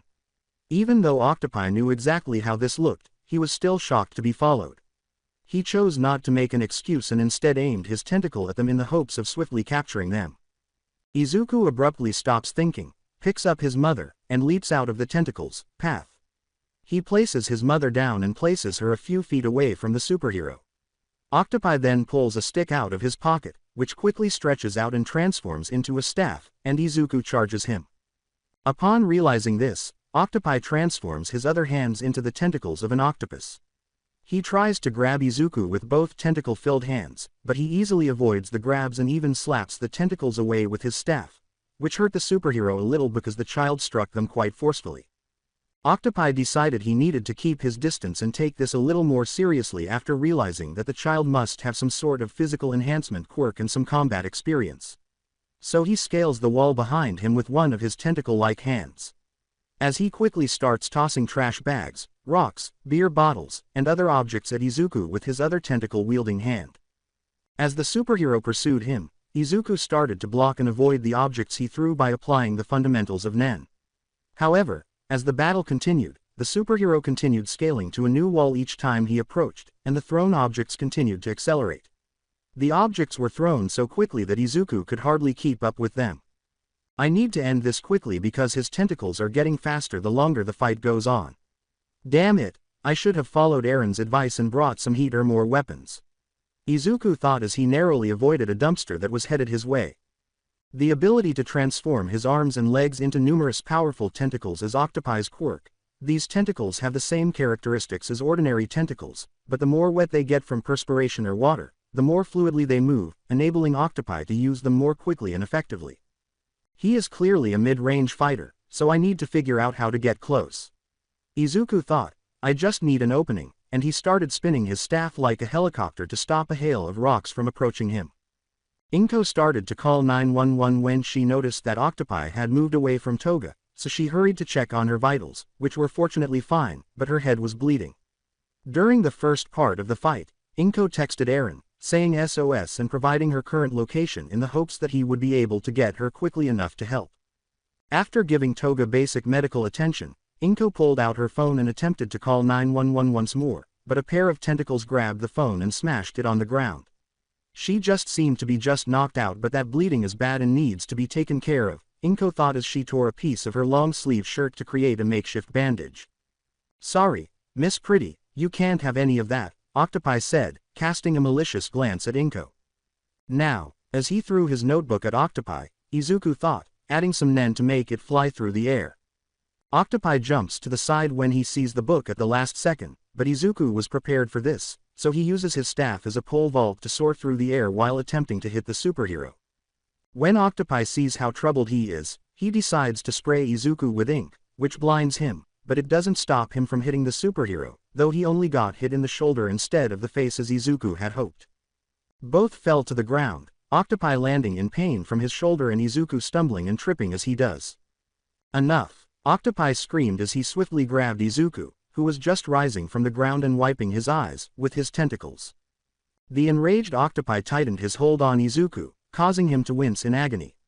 I don't know how you're so strong, kid, but I'm done playing these little games of ours, he said. Octopi shrieked in agony as soon as a flying soda struck his eyes, and he looked at Inko, who was now standing and levitating another soda can that was ready to be thrown, with his other eyes. Soon after, Octopi's other tentacle-wielding hand seized Inko and drew him nearer. You know, I didn't want to do this. I only wanted to play around with the girl for a little while. As a superhero, you are aware of how difficult it is to remain current. I now need to come up with something to do with the three of you, said the irritated Octopi, who was deep in contemplation and attempting to think of something. I understand, I apologize, but I will have to get rid of you. After that, I will have my way with the girl over there, and your mother will accompany me. As he stares at Inko, The octopi says, I've always wanted a hot housewife maid who did anything and everything I wanted. Izuku's eyes seemed to light up a little, but not in a lively way, but rather in a sickeningly bright green, and the temperature seemed to drop as the words left his mouth. This surprised both Octopi and Inko, and Octopi even slightly relaxed his hold on him. What is this, Izuku? Why does it seem to me that he is prepared to murder someone? Inko thought. This kid is dangerous, so I was right to take him a little more seriously. How can he be so lustful for blood? Octopi pondered as perspiration trickled down his back. Izuku was forced to stop using Ren because of the oxygen shortage as Octopi squeezed him even more tightly. It seems like I'm doing the world a favor by taking you out, but I have no idea who you are or what your peculiarity is, kid. A tentacle around Izuku's throat tightened even more as Octopi spoke. No child your age should be able to produce that much bloodlust. You're a supervillain in the making. Who's the real villain in this situation, huh? A voice that sounded awfully familiar said. Everyone in the room looked up to see who was causing this, and to no one's surprise except Octopi, it was Eren, who was standing atop a building looking down. If the temperature felt like it dropped when Izuku was using Ren, it was nothing like it was now. It was on a completely different level, like comparing a baby little rampage to Godzilla going on a rampage. Octopi instantly fell to his knees, releasing Izuku and Inko, and his eyes were filled with terror as he started to shake violently in fear. After telling Izuku and Inko what had happened with Toga and Octopi, Eren, who had already been upset, became even more enraged as his face twisted into pure rage. He jumped down from the roof he was on and walked towards Toga, who was still unconscious on the ground. He clapped his hands together, and a small see-through dome enveloped Toga, causing her head to start healing. After a few minutes of trying to gather his thoughts, Octopi turns his arms and legs into several tentacles, something he detested because it used up too much energy, and tries to speed out of the alley, which he was almost done with until he heard Eren say, "Fall."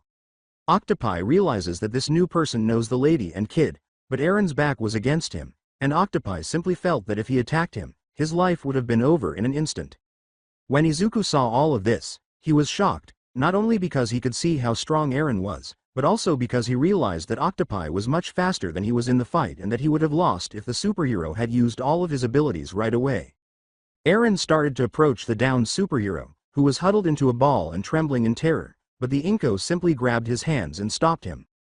Given Eren's level of rage, a worried Inko questioned, "You're not gonna kill him, are you?" Eren says, "No," and turns back to face Inko after staring at him blankly for a while. "Assure me that you won't kill him," Inko said, pulling Eren back to her. "I am aware of his mistakes, but still. When you say it, look me in the eyes," Inko begged. Eren simply sighs and says, "I swear I won't kill him, okay," as he gazes into Inko's gentle yet firm green eyes. "While I tend to him and take the girl over there to the hospital, you and Izuku go home. All right, I'll update you on her whereabouts." When Inko realized Eren wasn't lying, she simply released the breath she was holding and gave him a hug. A few minutes later, she released Eren and went to Izuku, who was standing there staring at Octopi with disgust and disdain, but mostly with astonishment as he started to walk in the direction of his mother. The mother and son then went to their car and drove home, unsure of how they felt about the circumstances they had just found themselves in. The first day of classes, the day after, everyone around Izuku was nervous, anxious, and excited for their 3 years of high school, but Izuku was lost in thought as he walked to school. He has been acting this way since last night, with Inko even attempting to talk to him and get him to open up, but he just kept saying he was fine all night and this morning. As he walked in silence with his head down, he thought about everything that had happened the night before and Eren's text message that he and his mother both received this morning. Eren texted him to let him know that Octopi was still alive, but he also told them what he had done to him. He also said that he had taken Toga to a hospital to get her a mental health evaluation and that he had told the police about the situation, but not what he had done. He also promised to do everything in his power to support her until her parents arrived. "Should I pay her a visit? Mom said she was going to after work today, and I know that. She did attempt to drink someone's blood, and when she did, her eyes were glowing gold and she had that insane expression on her face.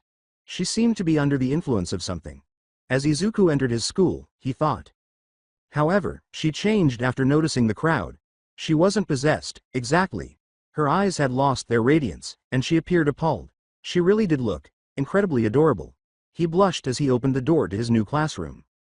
After finding an open seat and settling in, Izuku pulled the enormous mage book out of his backpack and started image training by closing his eyes and simply feeling the book's texture in the hopes that it would help him forget about his feelings and thoughts. As he was doing this, other students started to enter the classroom. Some of them just stared at Izuku strangely and ignored him while he was caressing a large book with his eyes closed, while others started to whisper among themselves or even make fun of him. One student approached him maliciously. The person with the digit extension Quirk, which enables its user to extend their digits, like fingers and thumbs, to varying distances, was one of Bakugo's friends around middle school. The Quirk user started to flick Izuku's forehead with his thumb and index fingers, but Izuku caught the finger in midair in a split second, even though his index finger was only an inch from his forehead. Izuku gripped his finger tightly and said, "I'm giving you one warning, so please leave me alone." He was exhausted. Every high school student in the room, particularly the digit Quirk user, was shocked by what was happening. Soon after, he attempted to slap Izuku with the other outstretched fingers from his other hand. The heavy book that Izuku was holding in his other hand smacked his finger loudly. The high school student's fingers started to swell and he winced in agony. Izuku casually said, "I told you to leave me alone," as he released the boy's hand and returned his enormous book to his bag. An older woman entered the classroom with the school bell ringing just as she did, before anyone else could speak or act. "Okay class, sorry I'm late, I was in the last-minute teacher meeting, but who's excited for their first day of high school?" The teacher waves her hands down, indicating that everyone should take a seat, but it is obvious that she is not reading the situation in the room. The user of the digit extension Quirk simply scowled at Izuku as he pulled his fingers back and took a seat. "Now let's start off by saying your name, what middle school you come from, and your quirk," said the instructor. Izuku simply rolled his eyes and sighed, aware of what would come next. Closing of the school day, the final bell rang and the first day of school was finally over as Izuku got up from his last class. It had been a long, difficult day, and he spent the majority of it in a daze because he was so overwhelmed by everything that had been going on. All day long, his thoughts and feelings were racing through his mind, and he felt annoyed and overtaken by them all. Luckily, there were no major issues today, just things being boring. Yes, there was the customary backstabbing and teasing, but nothing that he wasn't used to. Not only that, but he didn't even see Bakugo. From behind came a voice that was all too familiar, "Deku." Izuku thought, God bless, so close yet so far, as he turned around. "I heard you grew some balls over the summer, Deku, you're still useless," said Bakugo. Izuku firmly said, "Kak." "Bakugo, it's been a while." He was already irritated at being called Deku. "What the hell is wrong with you?" a perplexed Bakugo asked. Izuku said, "Nothing, I'm just done with the day," and started to leave. Bakugo screamed, "Where the F are you going, nerd?" while making a tiny explosion with his hands. A crowd was starting to gather around them at this point, with some people interested in watching a fight, others believing they knew the outcome from their middle school experiences, and still others simply being curious. Izuku said softly, his face lowered to the ground, "I'm going home." He stopped suddenly, and Bakugo said, "Listen here you little." Izuku yelled at Bakugo, "I said I'm going home," and let out a powerful ren that was felt by everyone in the crowd. Some people just fell to their knees because of Theo. Izuku gave Bakugo a fierce glare until he realized that he had unintentionally released too much ren, which was having an impact on everyone, not just Bakugo. Izuku sighed in shame as he looked around at his frightened classmates and said, "I'm sorry, everyone. Don't call me Deku either, I never was useless," Izuku said, turning to face Bakugo as he passed the crowd, leaving everyone speechless. After school, Izuku was sitting on the floor outside the side entrance of the community center where all the kids would go for their after-school programs. He was doing visual and touch training again, but this time he was thinking deeply about current events rather than his training. He was thinking about how he had used Ren on Bakugo and the other students today, how he hadn't told Eren about it yet, how he hadn't revealed his Nen Infinity, the mystery and unpredictability of Toga, and the tragic incident involving that hero the night before. "I detest All Might and I know he is a hypocrite, but I also know he isn't like that. He's a decent guy, at least sometimes, and he stands by his principles. Well, pretty much everything, but he's not a total jerk like that guy from last night. How could he attempt to harm her like that?" Izuku sadly thought as he gazed up at the ceiling, whether she was trying to kill someone or not, no one deserves to be. Are there any other heroes like him? Simply abusing their position of authority or notoriety to get away with such shit. Do I hold a few of those individuals in high regard? Izuku was asked to no one. Izuku starts to think about all the heroes he has admired over the years and questions whether they are truly good people, but a tiny voice interrupts him. "Izu, are you alright?" inquired a small, worried young girl. The fact that he was holding a very large book in his mouth caused Izuku to look at the young girl who had just approached him with embarrassment. "Why did you have that book in your mouth, Izu?" the young girl asked repeatedly. Izuku took the book out of his mouth and said, "I'm fine, Sarah. I was just thinking about something that all." Izuku puts on a comforting smile so as not to worry her, saying, "And the reason the book was in my mouth because it's for my training." "You intend to turn into a pro hero?" Sarah squealed with excitement as she said. "You're right." Izuku tucks the book between his pants and his back and declares, "I'm going to make a positive impact on the world." "Like All Might, yes," shouted Sarah. Izuku squatted down to her level, rolling his eyes slightly but maintaining a smile. "I'll surpass All Might in quality." With a wider smile, Izuku pats her on the head and declares, "I'll save and help everyone to have a better life, especially for people like you and me." A broad smile of admiration formed on Sarah's face as she gazed at Izuku with her enormous compound eyes. Izuku says, "Now you should be getting to your after-school program," and he gets up to start down the hallway. "Now, do we want to avoid being late?" Izuku asked, gesturing for her to follow him. Izuku takes a step towards Sarah, but she stops abruptly, turns around, and walks away from her after she cutely raises her arms in a gesture to be picked up. Izuku raised his arms in preparation to grab her and said, "I want you to use your wings as we practiced in our lessons, okay?" After pouting for a few seconds, Sarah closes her eyes and starts to focus. A few seconds later, a pair of mosquito wings emerge from her back. Sarah looks at Izuku doubtfully, but she is greeted with a smile that says, "You got this." Sarah takes off from the floor with a little running jump, her wings flapping wildly as she tries to keep herself in the air, but only after 7 steps did she start to falter and eventually fall out of the air. Sarah closed her eyes and prepared for impact, but was shocked to find herself in Izuku's arms rather than on the ground. "You performed admirably, Sarah, and you've improved greatly with your quirk." As he started to carry Sarah down the hall, Izuku exclaimed, "I'm so proud of you." Without even opening her eyes, Sarah places her head on Izuku's shoulder as he carries her down the hall to her after-school program, wrapping her gray-skinned, silver-scaled arm around his neck. Sarah asked at random as they were walking down the hall, "Wait, how will reading a book make you superior to All Might? Can I surpass All Might even if I'm a lousy bookworm?" innocently asked Sarah. Izuku just laughed aloud while carrying Sarah down the hallway. He is reminded that although the world is crazy, perplexing, and just plain awful, he wants to fight for the little, lovely things in life, like this. I cast Healing Word's first level on Izuku as a bonus action and then use the help action on the bandit. Now Izuku blast him using Firebolt. Toga shouts with delight. Izuku asked bewilderedly, "Thanks for the heal, but what's the help action?" When Toga sees this, he simply laughs, pulls out the large D&D book, and starts to explain the action economy and the help action to Izuku. As Toga enthusiastically started to outline all the things you can do in the action economy in D&D, Inko grinned behind the DM board. Izuku nodded his head and considered all the options. Inko starts to recall everything that had recently transpired with Toga as the two converse. They met at the mall and had to deal with that hero more than 2 months and a few weeks ago. At the moment, they are seated in a Quirk Rehab Center's guest lounge. For a few weeks, Toga has been there in an attempt to get assistance for her peculiarity. After undergoing several medical examinations, thanks to Inko, which revealed that her quirk caused her to develop a chemical dependency and a need to consume blood, she was released from police custody. Consequently, she requires a steady flow of blood to maintain her stability and health. The doctors discovered that Toga was addicted to drinking human blood, even though they already knew that doing so would cause her to change into that person. The doctors told her not to drink human blood and to take small amounts of animal blood for the time being because they didn't want to take any chances and needed to perform additional tests.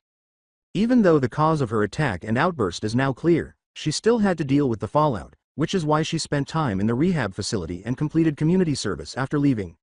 Inko continued to visit her at least once a week to spend time with the girl despite this. Bringing Izuku most of the time, who always wanted to go with you. It's been so nice seeing Izuku and Toga getting along and becoming fast friends. I think this is Izuku's first female friend that's around his age. I wonder if something ever going to happen between those two. Oh well, time will tell, but I'm just happy that he has another friend. Inko reflected.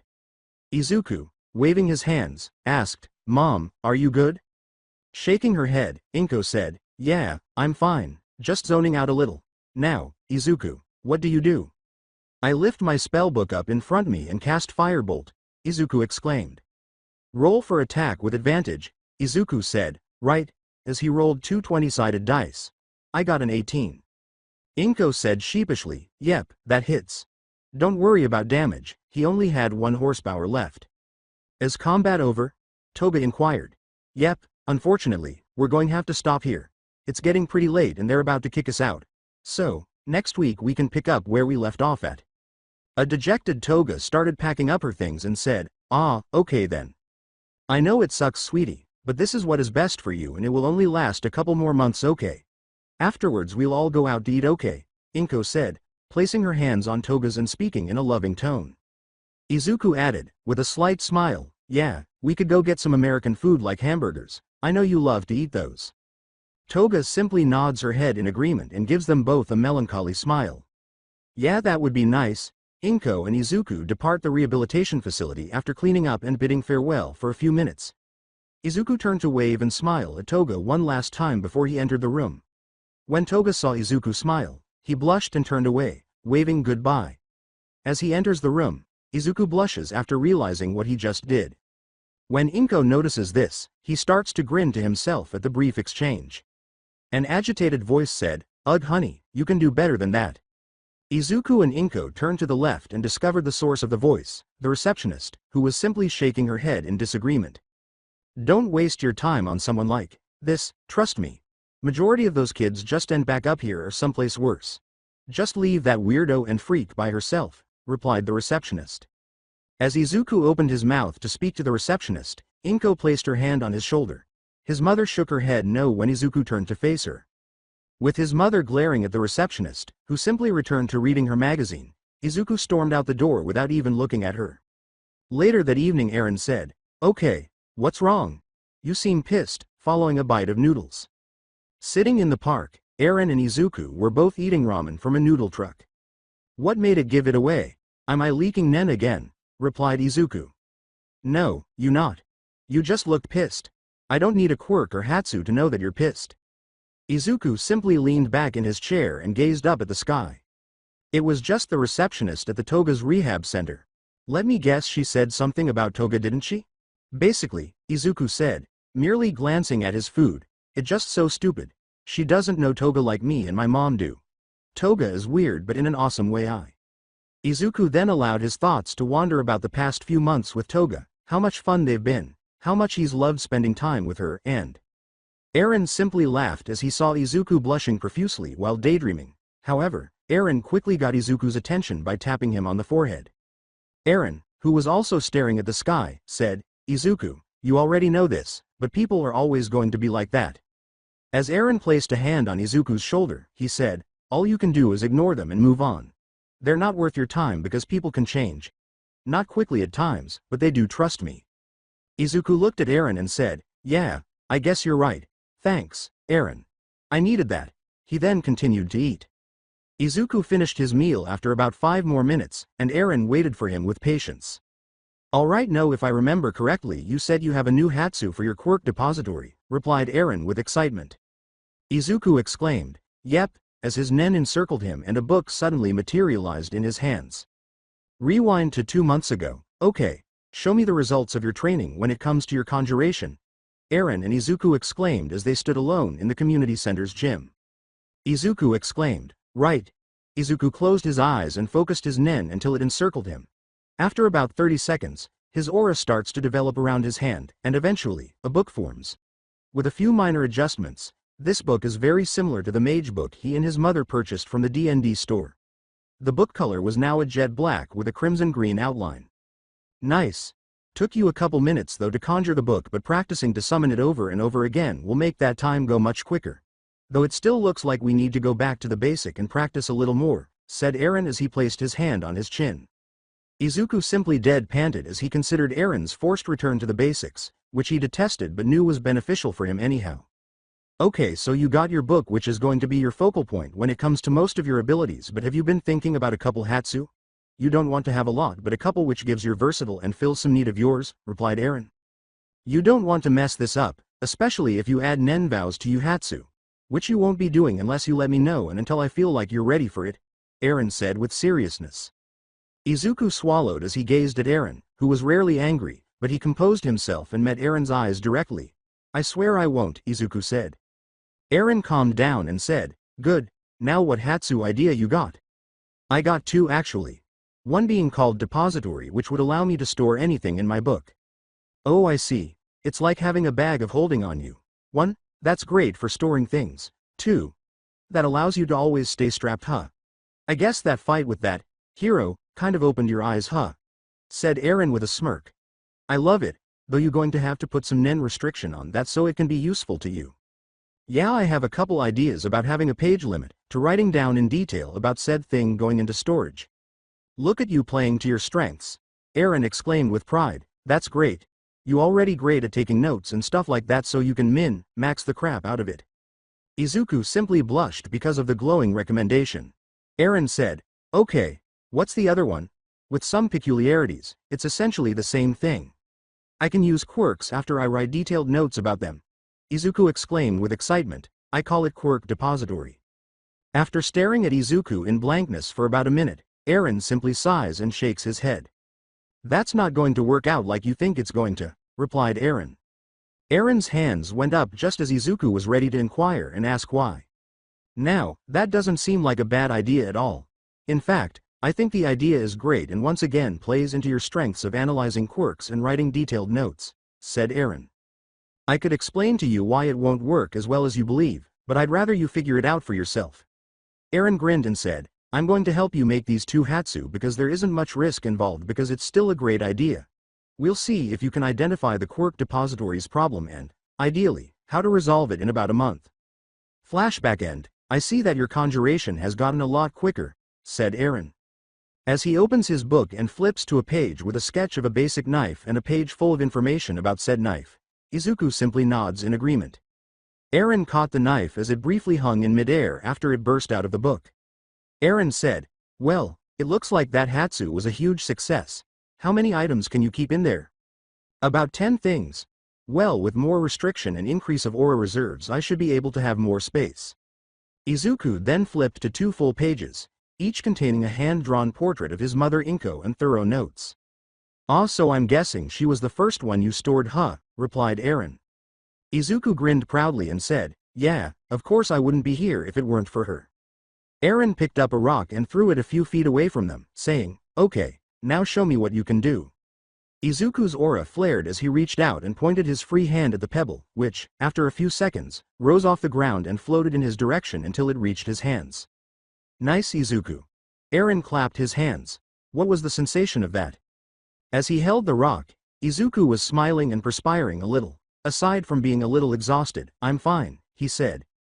Even though it required a lot of effort, my mother could easily lift twice as much. That makes sense, indeed. As I mentioned a few months ago, this Hatsu's concept is fantastic, but its execution and delivery fall short. What suggestions do you have to make this better? Asked Eren. No, besides adding some more restriction, but I know there's something more to it, but I just don't know. Eren said, don't worry, you have plenty of time to figure this out, as he got up and tossed his noodle cup in the trash. As you share some of your nen restriction ideas with me, let's go celebrate with some ice cream. Talking about his nen restriction, Izuku got up and followed Eren to get ice cream, but their usual rambling conversation soon veered off topic. Sunday morning, the following day, it was just another typical day for Izuku, who was out for his usual Sunday morning jog near Toga Municipal Beach Park. He only jogs lightly on Sundays to clear his system of the lactic acid so that he can work hard during the week. After an hour or so of running, he made the decision to return home in order to do some light nen training and learn how to improve his Hatsu. As he was walking along the beach, he heard an explosion and then heard a girl his age scream. The greenette looked around anxiously, hoping to find the person in need, but when he looked up at the sky, he saw a smoke cloud with numerous objects falling from it, and his eyes widened in shock when he saw something that looked remarkably similar to a young girl, who was falling directly into the notorious trash heap pile that covers the beach. Izuku quickly rushed in the direction of the girl who was falling, and it was evident that she was unconscious and in need of rescue when she fell like dead weight. Make it. Create it. Create it. I must make it. The girl continued to fall, so Izuku started jumping on the broken trash piles until he reached the highest and closest one to the falling girl.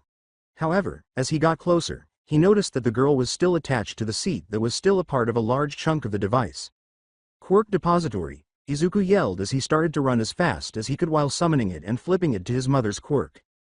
She's going to get slammed underneath, so I really need to get her out of that harness. Izuku started to rip the harness off using his mother's peculiarity, thinking, then I can move her towards me. It should come as no surprise that the telekinesis was so feeble that it only provided a gentle prod. Izuku cursed as he pulled one of his knives from his quirk book, desummoned it, packed as much nen as he could into his legs, and leapt from the trash pile. Before he could reach the girl and the machine in midair, he grabbed the girl in his hands and quickly scanned the area between all the trash piles, finding a solid area of just sand. With the girl in his hands, he leapt off the machine and resummoned his quirk book to a huge size to cushion the fall in the sand, while the device the girl was on collided with a junk pile, sending metal fragments flying everywhere. After opening his eyes again and confirming that the girl he was carrying was safe and unharmed, Izuku called forth his book and lay in the sand, uttering the words, "Well, that was something." Izuku's expression is one of disappointment as he gazes up at the sky. Well, at least one of my Hatsu works well. Eren was correct. I either need to reconsider this or add a lot more restrictions than I had initially anticipated. Perhaps I could. Izuku thought, but the girl he was holding began to stir, interrupting him. Thank heavens. How are you? What the devil happened? Izuku said, managing to sit up while cradling the girl like a priceless gem. As she slowly opened her eyes, the girl said, "Ow, ow, ow." All she could see was Izuku's bewildered and worried face. She soon started to pout as she observed the wreckage surrounding them. She let out a sigh and then grinned up at Izuku, saying, "Thanks very much." Izuku smiled when she said, "You really saved me back there," in a direct yet feminine tone. The girl laughed when Izuku said, "No problem, though you really didn't answer my question on what actually happened."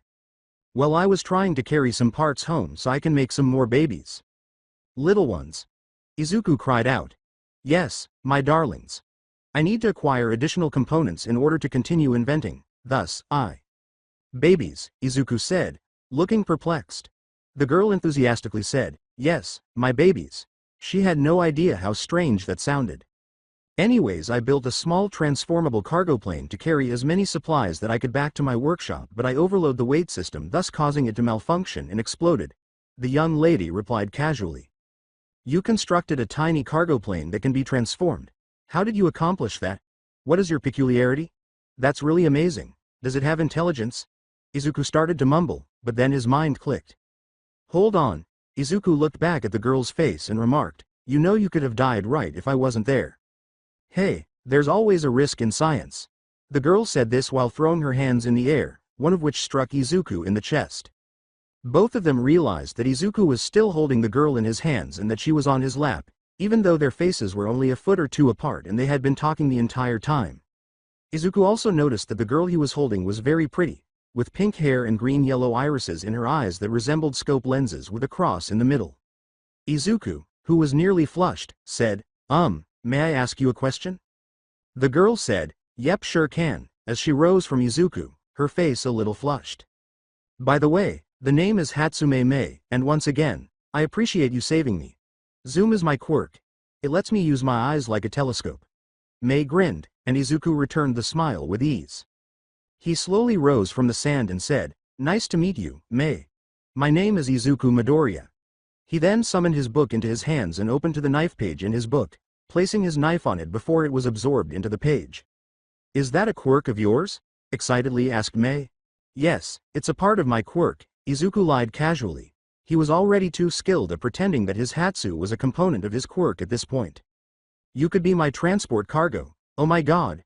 You can definitely help me with your muscles and quirk," Mei exclaimed with excitement as she glanced up and down at Midoriya, who was only sporting a tank top and shorts that flaunted his toned muscles. Izuku was taken aback by Mei, not because she wanted to use him as a cargo carrier or because she claimed that he had muscle, although that did make me blush a little, but rather because she was so eager to get back to work despite the fact that she had nearly died. For some reason, this made the pink-haired girl more interesting to Izuku, and she also constructed a tiny transforming cargo plane. The girl couldn't have been in college or anything. In fact, she looked like she was his age. Izuku simply grinned while gazing at Mei with curiosity and excitement. You mentioned that you need assistance moving some items, right? Izuku said in a tone that suggested he was prepared to assist. After saying that, he reached for his book and turned to a blank page. I'll do what I can, but I can't carry too much. To help me store it, would you please gather as much as you can? Izuku said. That would be fantastic. You're very kind. Mei said this as she hurriedly went about gathering the pieces she could, not realizing that Izuku blushed when he was commended for something he usually didn't care about. It took the two of them 3 hours to gather everything and bring it to Mei's workshop, where Izuku spent 5 more hours because Mei wouldn't let him leave until he saw all of her babies, even though he was enjoying every minute of it as they exchanged ideas and thoughts until he had to leave. After spending a whole day with Mei, Izuku realized that most people would find her strange and peculiar, and he agreed, but he didn't care. He was just as strange and peculiar as she was. Approximately 4 months later after the last bell rang, Bakugo ran down the high school hallway in search of a certain green-haired kid. However, that was a lie. He was furious and enraged beyond belief as he made his way down the hall. Bakugo hasn't seen Izuku since the first day of school, when he actually felt bloodlust coming from the oddball kid, which paralyzed him whether he wants to admit it or not. Deku has been avoiding him ever since, which was somewhat easy because they no longer had classes together. Bakugo has been hearing bizarre and unbelievable things about Deku that don't add up at all. The first was that despite his warning, the nerd was still trying to get into UA. Did he no longer fear him, or did Deku grow some balls or something? The second was that Deku, a useless nerd, somehow beat him on the gym physical test. Bakugo knew that he wasn't the strongest or fastest kid in the school, and that some kids had mutation quirks that had to be used at all costs, but he was certain that he was supposed to be better than Deku. The last straw, however, was hearing from one of his lackeys that Deku had a quirk that involved a stupid book or something, which is why he was trying to track down the quirkless wannabe hero and find the source of all this nonsense. Has he been lying to me about not having a quirk all along? All this time, he has been staring down at me. Bakugo became even more furious at the mere thought of it. Bakugo quickly located Deku, who was grinning silly at his phone in front of the school gate. He was surprised by what he saw. He was no longer 4 centimeters shorter than he had been all those months ago, and he didn't look like a stick either. Instead, he had some mass that rivaled his own gains, but he still had the same compassionate aura that Bakugo had when they were children, but without all the nervousness that annoyed Bakugo for reasons he didn't fully comprehend yet. He shouted, "Oi nerd, what HLL has been going on?" as he stomped towards him, shaking those feelings and thoughts away. Have you been telling me that you don't have any peculiarities? Mei's texting can be unpredictable at times, especially when she gets overly excited about an idea, but Izuku was excited to see her on Sunday and was almost out the front gate of the school when he heard Bakugo's voice. He was in the middle of texting Mei about her coming over to the community center on Sunday to help her with her latest invention idea she got out of her English class, something about a mechanical dragon or something along those lines. With a frustrated expression, Izuku started to turn to face Bakugo and said, "I have nothing to say to you, Bakugo." Since they were only about 20 feet apart, this stopped Bakugo in his tracks, and he was once more referred to as Bakugo. "Like I said last time, I'm going home, don't bother me," Izuku said, continuing to talk despite his perplexed expression. He then started to turn around. "Deku, don't you dare disregard me. The last time I checked, you were still Deku, so who the hell do you think you are? You'll never be able to be a hero," Bakugo screamed, his hands exploding with tiny explosions. Izuku stopped walking when he heard the word, Deku, and briefly paused as he started to shake. A crowd started to gather in a semicircle around Izuku and Bakugo at this point in the hopes of witnessing a fight rather than a shouting match. Izuku spins around and glares at Bakugo, saying, "And why shouldn't I? You're a useless, narcissist SSHOLE who enjoys criticizing others." Izuku cried out, "I owe you nothing. Therefore, everyone, please shut up." AHHHHHHH was Bakugo's cry as he launched his explosives at Izuku, who then called forth his Quirk book and ran in Bakugo's direction. Bakugo noticed that Izuku was holding a strange book, but he didn't give it much thought because it was just a book and he was more concerned with getting Izuku out of the schoolyard. However, as they drew closer, Bakugo saw Izuku open his book and place it in front of him, facing the pages. Bakugo thought that was strange, but he didn't care because he swung his right arm forward and blasted at Izuku, but instead of hitting Izuku, he hit his strange book, which was now enlarged and floating in midair. What the F? Bakugo thought until Izuku, who leapt out from the side of his book, roundhouse kicked him in the face, sending him straight to the ground and a few feet away from Izuku, who immediately resized his book to normal size and was levitated back into his hands as he started to turn to a new page. Bakugo immediately stood up and started hurling blasts at Izuku, who pursued them as he approached Bakugo. Izuku dropped his book on the ground and started punching and kicking Bakugo as well in close proximity. Although it appeared to be a fairly even match from the student's point of view, Bakugo and Izuku knew that Izuku was winning and quickly started to dismantle Bakugo. Bakugo's explosions made him agile and deadly up close, but Izuku had a clear advantage in martial arts. Izuku grabbed Bakugo's hand and pinched him to the ground as he dipped out of the way of his palm explosion strike. Izuku's book slammed onto Bakugo's other hand, holding it down on the dirt until Izuku could place his knee on it. Izuku smiled smugly and asked, "You done yet, or does this, Deku, need to beat you so much more?" Bakugo started to foam in his mouth with anger, spewing insults and profanity as he attempted to break free from his grasp. As he tightened the pin on Bakugo, Izuku leaned down to say, "Who's useless now?" A voice from above spoke before any of them could speak or take any action. "Enough!" An amplified voice yelled. When Izuku and Bakugo turned to face the voice, they noticed the principal looking at them from his upper floor office. "Ah," began Izuku. "Street," Bakugo concluded. Later on in the day, Toga starts to giggle in her chair and teases, "Sue, that how you got suspended for 2 weeks, huh? And I thought I was the bad one between us." An irritated Izuku simply placed one hand behind his neck and rubbed it, saying, "Well, at least one of us is finding enjoyment in this." At Toga's rehab center, Toga and Izuku were sitting across from each other in the visitor lounge.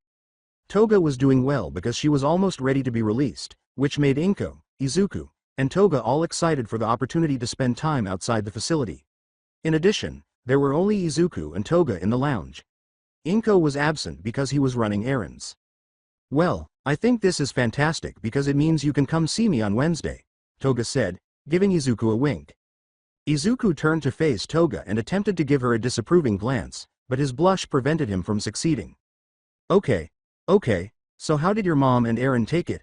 Toga asks, ceasing to giggle and simply nodding her head. "Well, Eren is actually doing something overseas right now, but he asked me, 'Did you win?' As soon as I told him over the phone. He claimed that I was defending myself, and he was genuinely proud that I beat the living daylights out of Bakugo. As my mom. You can probably guess how she handled it, though."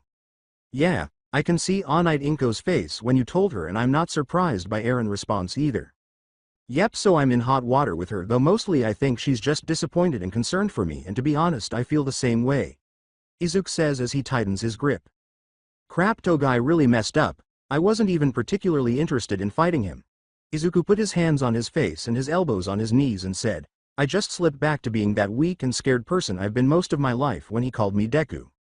I hated feeling like that, so I just lashed out by cussing him out, and when there was a chance to fight, I went straight into it without care," Izuku added, closing his eyes in his hands. "I've done this to demonstrate that I'm not useless anymore." A serious Toga said, "Stop right there." Izuku stated, "What do you mean, wha?" after sensing someone's elbows on his lap and a pair of hands on his hands. Toga had risen from her chair and was now kneeling between Izuku's legs when he opened his hands. "Izu, you were never useless. You were the same kind-hearted person before your quirk appeared. Helping others and wanting to do so were never pointless," Toga stated straight-faced. "We're going to practice positive self-talk right now because I know that sometimes you don't believe that, so repeat what I said, Toga." Izuku paused, but a firm grasp in Toga's hands and the beseeching expression in his eyes forced him to repeat, "I." Toga uttered the words, "Have many qualities," slowly. "Have many qualities," Izuku said again. "Many traits. Many traits and many talents and many talents.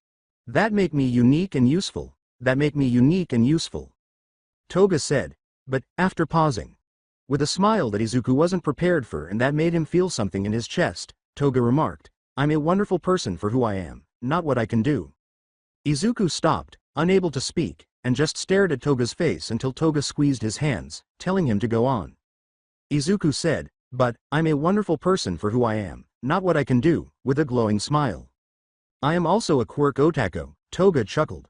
"I'm also a Kier," Izuku said, paused, and looked at Toga, who was now laughing uncontrollably, before Izuku joined in. Toga pauses after they have been laughing for a few minutes and asks Izuku, "Are you feeling better now?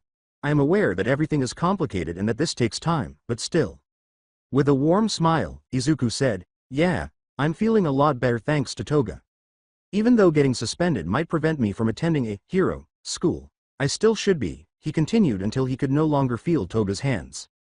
It wasn't until Izuku took her hands and held them again that Toga stopped shaking and grinned back at him, saying, "I'm fine, Izuku." She was now clearly trembling a little, and her smile faltered as she nearly fell back to the ground. "Toga?" Izuku inquired anxiously, understanding that any subject involving heroes made her uneasy and made her panic, which was completely understandable. "Izuku, I'm all right. Yes, thinking about heroes still makes me a little agitated, but I'm aware that not all heroes are like that." With a hesitant but comforting smile, Toga said, "There are many bad people like him, but there are also many good ones." "Toga." Izuku reassured him, "I'm always here for you, okay?" Toga grinned back and said, "I know, thanks for being my hero." For a few minutes, Toga and Izuku were completely content and silent, enjoying each other's company, until a security guard barged into the room behind Izuku and yelled, "Himiko! You're between his legs, but why? You guys had better keep this PG or I'll swear to God." Both Izuku and Toga realized that Toga was still between Izuku's legs at this point, and Izuku started to stammer and flush uncontrollably, turning red in the face, while Toga simply laughed at the mayhem. Every day, remind yourself that you deserve to live a good life. Breathe and release tension. Remain upbeat, everything is fine. Kent, Germany. 2 days later. It was a Sunday afternoon, but Izuku was doing extra nen training because he had the free time and had been frustrated with his progress with his nen over the past few months. He just lay on the cold gym floor at the community center, panting and trying to catch his breath. Even though Bakugo defeated his former bully, it was a hollowed victory because he didn't use his main Hatsu, didn't use his explosives until the very end, and only launched the surprise attack because he didn't know his Quirk book. He had been working on his Quirk Depository Hatsu, which was still very weak, after completing his basic nen training, and despite all the limitations he had put on it, most of the quirks he had stored were simply not being utilized to their full potential. Eren repeatedly told him to figure it out on his own, saying that once he did, the possibilities of nen would be endless. The only advice he ever gave was to remember the basics concept of nen and quirks, which was incredibly vague and didn't help much, which really frustrated him because the answer seemed obvious. He could sense that there was something fundamentally wrong with the application of this Hatsu. The last few months had seen a sharp rise in everything else related to his nen. In general, his Quirk book was stronger and more resilient than before, and he could manipulate it with his thoughts alone. He could also change the book's mass and size at will. With his increased nen and mastery over it, even his other Hatsu, Depository, performed admirably and was now able to carry a lot of items in his book. He no longer needed to fully understand what he was storing, which made carrying items for Mei much simpler. "I don't understand. Aside from this, everything else about my nen has improved so much," Izuku said in frustration. "I understand the fundamental ideas of nen, including all of the major and fundamental concepts like ren, ten, and so forth. I've understood the fundamentals of quirks since I was 6 years old, so I fully understand them." Izuku takes a deep breath and simply sighs. After calming down for a few minutes, he pulls out his Quirk book, which, incidentally, he now uses to store all of his notes, to examine his notes regarding his Hatsu Quirk Depository. Quirk Depository. Manly and emitter ability, Izuku's notes. I store quirks in my book by meeting certain requirements, and then I can use other people's quirks after I've stored them there. I have to be there to see the quirk in action. 2. I have to write about that peculiarity in such detail that it is at least 75% accurate. 3. The quirk user must respond to my question about the quirk. 4.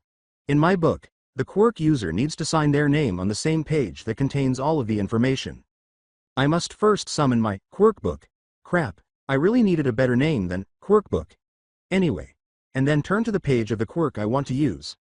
I must turn to the page with the quirk on it and keep the book open in my right hand while using a quirk, which means I can only use one chosen ability at a time. Quirks are subject to the limitations of the person using them at that particular time in their life, so I'll need to find a way to fix that in the future. However, I can only use emitter quirks, and the output is so weak and the efficiency is terrible. I use a lot of nen to use a quirk that only produces 1/4 of what it should. Mutation and transformation quirks will need to be subject to additional specific restrictions, limitations, or alternative approaches in order to function. Until I correct the application of this Hatsu, I will not be able to progress or further with it. Izuku kept looking at his notes until he became increasingly irritated and lay down again on the chilly gym floor, closing his eyes to rest.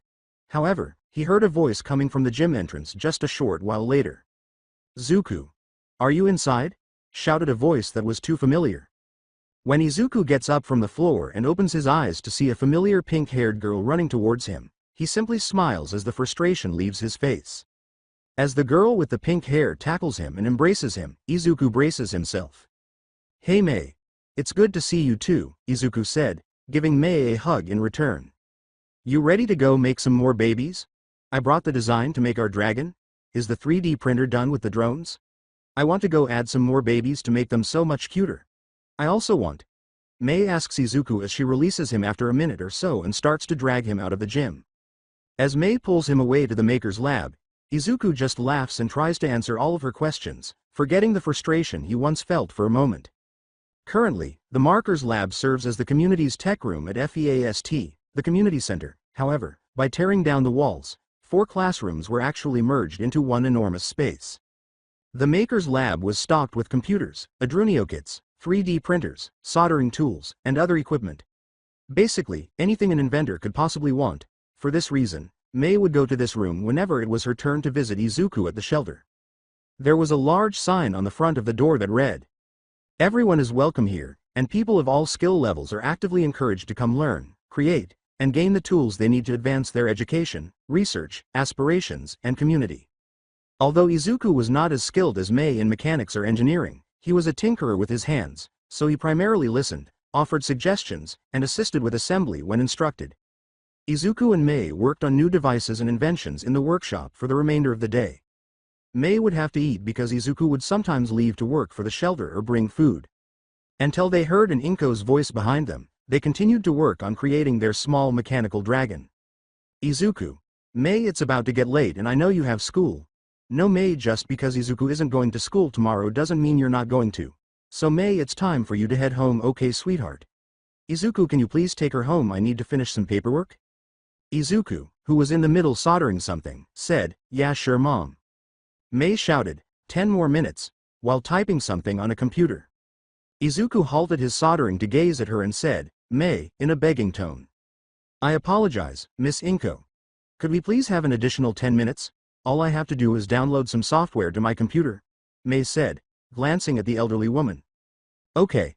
10 more minutes or I'm going to turn off the power like I did last time, okay," Inko says with a sigh and a small laugh. "Yes ma'am," was said by Mei and Izuku. After 30 minutes, Mei and Izuku were just leaving the community center after Inko kicked them both out and turned off the electricity. Hatsume, who never wanted to stop working on her babies, was happy with how much she and Izuku had accomplished today, so she asked to stop and get some ice cream on the way back to her house, and Izuku complied. They finally arrived at Mei's house after getting their ice cream and boarding the train, where they proceeded directly to Mei's workshop. Izuku called forth his Quirk book as soon as they entered, causing it to float to a corner of the room and call forth the modified drones he and Mei had been working on, along with other projects they had undertaken. "Zuku. Thank you," Mei exclaimed as she began to arrange things in their proper places. Izuku said, "Yeah of course Mei," as he brought his book to him, ready to call upon it, but he just stared at it indifferently. "Whoa, I'm having trouble solving this. Is it possible for me to do this?" thought Izuku as he grabbed his Quirk book in his hands.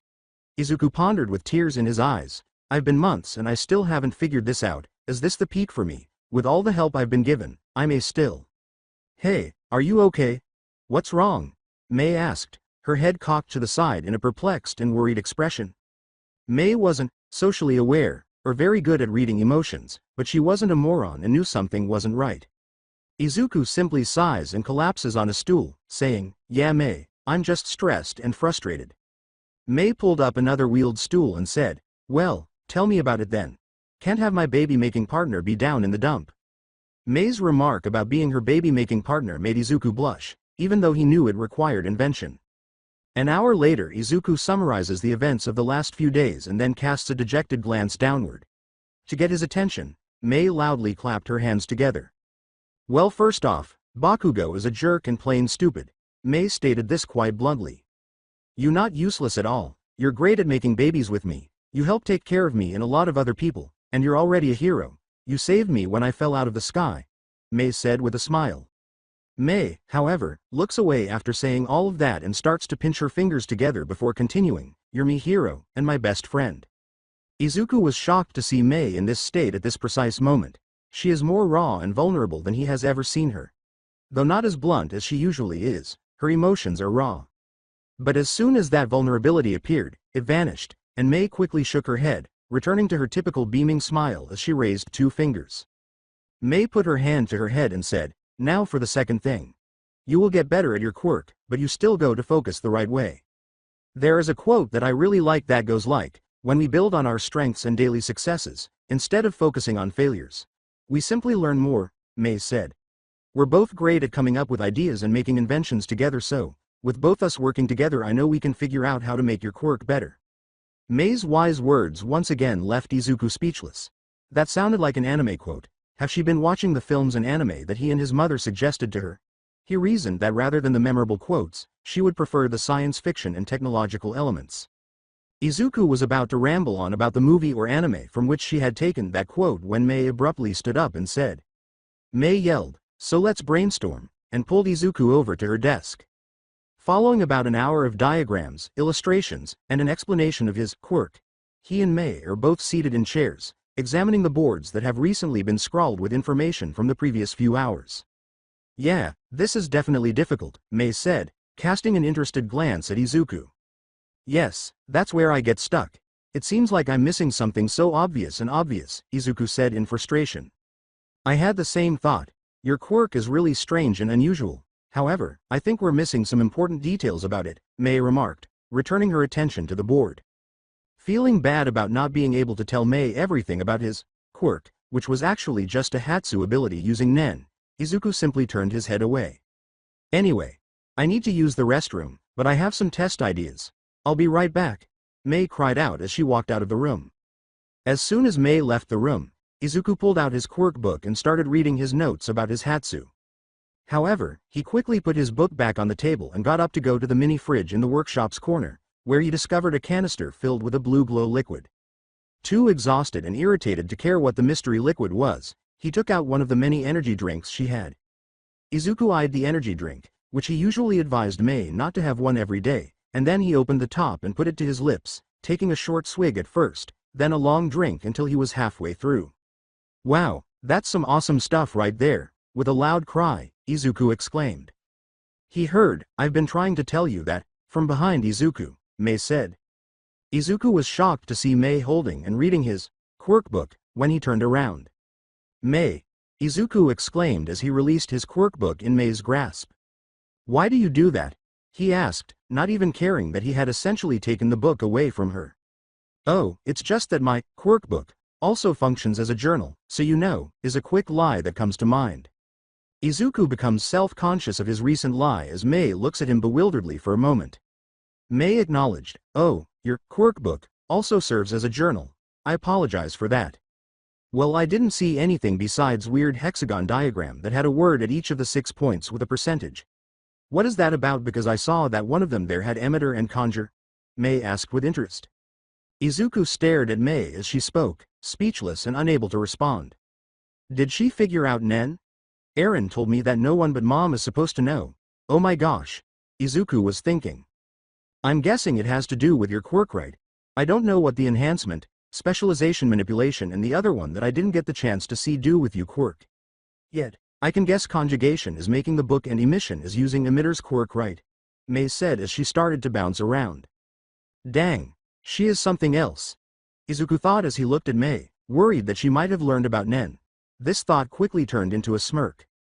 However, as Mei started to explain her reasoning and make educated guesses about the other points on the hexagon, Izuku realized that she didn't understand that this had anything to do with Nen but rather with some intricate aspect of his quirk. Therefore, even though Mei was practically dead money on his Hatsu functionality, he can still keep the secret of Nen from her. However, as he watched Mei, Izuku came to the realization that he didn't really care if she was aware of his quirk. She supports him and believes in him, but he had promised Eren that he wouldn't tell anyone about Nen. So, without saying anything else, he explained the other Nen affinities and how they affected my quirk, giving the impression that this was all a quirk. So yeah, the gist of it. Using people quirks heavily on emission while making my book uses straight-up conjuration, Izuku says with a smile as he concludes his explanation. Izuku said gravely, Mei, this stays between me and you, okay? Promise me you keep this between us. Will do, I promise, was Mei's serious yet positive response. But Mei, I'm sorry for, and I'm also sorry for not telling you this. I promised someone I would keep this, but I trust you, Izuku said with a sincere tone.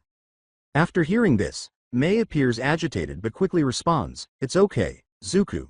I forgive you. Mei swiftly shifted the conversation to his peculiarity and said, anyway, that means your book is either 100% efficient or 100% of your power. It basically means that I can be 100% efficient in conjuration, replied Izuku. Looking at Izuku bewildered, Mei began to say, wait, so that means emission is, as she waited for Izuku to respond. Yeah, that mean I'm only 40% efficient in emission, Izuku said, perplexed. Something clicks in his mind right now. Why the emitter quirk was so terrible, but the part of his Hatsus that involved summoning his quirk book and adding up the items he kept in his depository was good. It made sense for Quirk Depository to primarily use the Nen affinity in which he was least skilled. Izuku remarked, I'm not playing into my. Mei yells with excitement, strengths, as she seizes Izuku's arms. Izuku grabbed Mei's arms and began to exclaim, so to be most efficient I need to focus. Mei concluded, on using your conjuration, as they were now holding and shaking one another. Izuku put his hands on his head and started to look at the floor, thinking, I have so many ideas on how to do that. I've been accidentally limiting myself. Then, with that crazy, excited smile that she always has when it comes to anything involving her babies, Izuku turns to face Mei. You're an absolute genius, Mei, Izuku yelled with excitement as he spun Mei around after lifting her off the ground by the waist. Well, yeah, of course I'm ahaha, Mei exclaimed as she began to laugh while being spun around. This continued for about a minute until Izuku received a text from his mother. Izuku set her down and started reading the text message his mother had sent, both of them grinning and attempting to relax from the excitement, which essentially stated that since she had just returned and was too exhausted to prepare dinner, she should bring some on the way home. Izuku realized he needed to get dinner because it was late and he was far from home. He cleaned up so fast and told Mei that he would work on his quirk and that he now had some ideas that needed to be finalized. When he accomplishes something, he will then inform her. With a heartfelt hug, Izuku bids Mei farewell and expresses gratitude for everything today and for being one of his closest friends. Mei blushes as she bids Izuku farewell and watches her depart from her workshop. Izuku walked out of Mei's workshop feeling more determined, excited, and uplifted. However, he was also experiencing emotions that he only truly experienced with one other person. Success is achieved by developing our strengths, not by eliminating our weaknesses. Mary von Savon. A few days later, although Izuku was officially grounded because he was suspended from school, in reality, he has spent the last few days assisting and working more at the shelter. Which, to be honest, he much preferred because, while he enjoyed learning in school and other settings, working at a shelter was a whole other level. Nevertheless, he thought the mornings and afternoons were incredibly dull, especially at lunchtime when most people were either at work or school for lunch. Izuku made the decision to go see an old friend he hadn't seen in a long time today. Izuku said, Hey mom, I'm going out to get lunch, as she rose from the front desk. As she carried on with her paperwork, Inko said, Okay sweetie, be back in an hour or so. I'm going to need help with a shipment coming through. Izuku left the shelter in the direction of Lamb's pawn shop after saying he would. He hadn't seen the elderly man in a few months, so now was the perfect time to catch up. Izuku also knew that a fantastic food truck was approaching, so he grabbed some dumplings from it. Izuku bravely entered the store carrying a cardboard box full of dumplings after walking there for a good 30 minutes. Hey Mr. Lambeth, what's up? You got some new comics for me? Said Izuku. Izuku saw the elderly man looking at the computer while wearing headphones, but he didn't receive a response. With one hand on his mouth and the other balled up in a fist, he gazed at the screen with a worried expression on his face. Izuku approached the elderly man, wondering what he was observing. Hey kid, it's been a minute, what up? Lambeth said, turning to face Izuku as he neared him and removing his headphones after finally recognizing him. Izuku laughs nervously and rubs the back of his neck, saying, I'm good besides getting suspended from school last week. Well, I hope and assume that it was a good reason, Lambeth said. Let me guess, did you win? With a sly smile, Lamb said, or you got caught in the closet with a chick? Lambeth asked, I'm just messing with ya. Though that means you got into a fight, huh, and the fact that you look perfectly fine means that you won or you got whooped so bad someone had to heal you, after Izuku had been stuttering a lot for a few minutes. Izuku expressed disappointment, saying, "The former, I beat him but I'm not super proud of it." Izuku tried to shift the subject by asking, "But enough of that, what were you listening to? It looks like it was concerning." "Yeah, it was," Lamb sighed. "There are some ongoing tension happening back home in the US. Some factions are forming and are at odds with all of them have different philosophy and goals. Nothing crazy or massive has happened, but still, it's something." Izuku was taken aback by this and started to wonder what these various factions were and what their objectives were. Perhaps he ought to go investigate and figure out. The sound of the door opening interrupted Izuku. Lambeth shooed Izuku away and said, "I'll tell more about it after I deal with this customer, okay?" Izuku merely chuckled as he moved aside from the front desk to observe Lamb pull out his monocle and raise his eyes to activate his quirk perception upon seeing the customer. Appraising enables users to evaluate everything, including individuals. It enables one to evaluate a person's intentions, personality, and peculiarities. The aforementioned client was absurdly tall, at least 8 feet, and had a huge frame, but he was also lanky. The customer's cloak and sweatpants covered most of his body, including his head. Most people would have assumed something was going to happen because this customer looked like a villain. Izuku, however, was wise enough to see past appearances, give everyone a chance, and also spot questionable behavior. Izuku was about to greet the customer when Lambeth and the customer both made abrupt movements, causing Izuku to leap back and pull out his quirk book. Izuku thought, well, so much for that then, as he assessed the circumstances. Lambeth had drawn his shotgun and was pointing it directly at the customer, as Izuku could see, who, just a few feet away, had his long, sharp tail aimed directly at Lambeth's face. The two were unable to come to an agreement.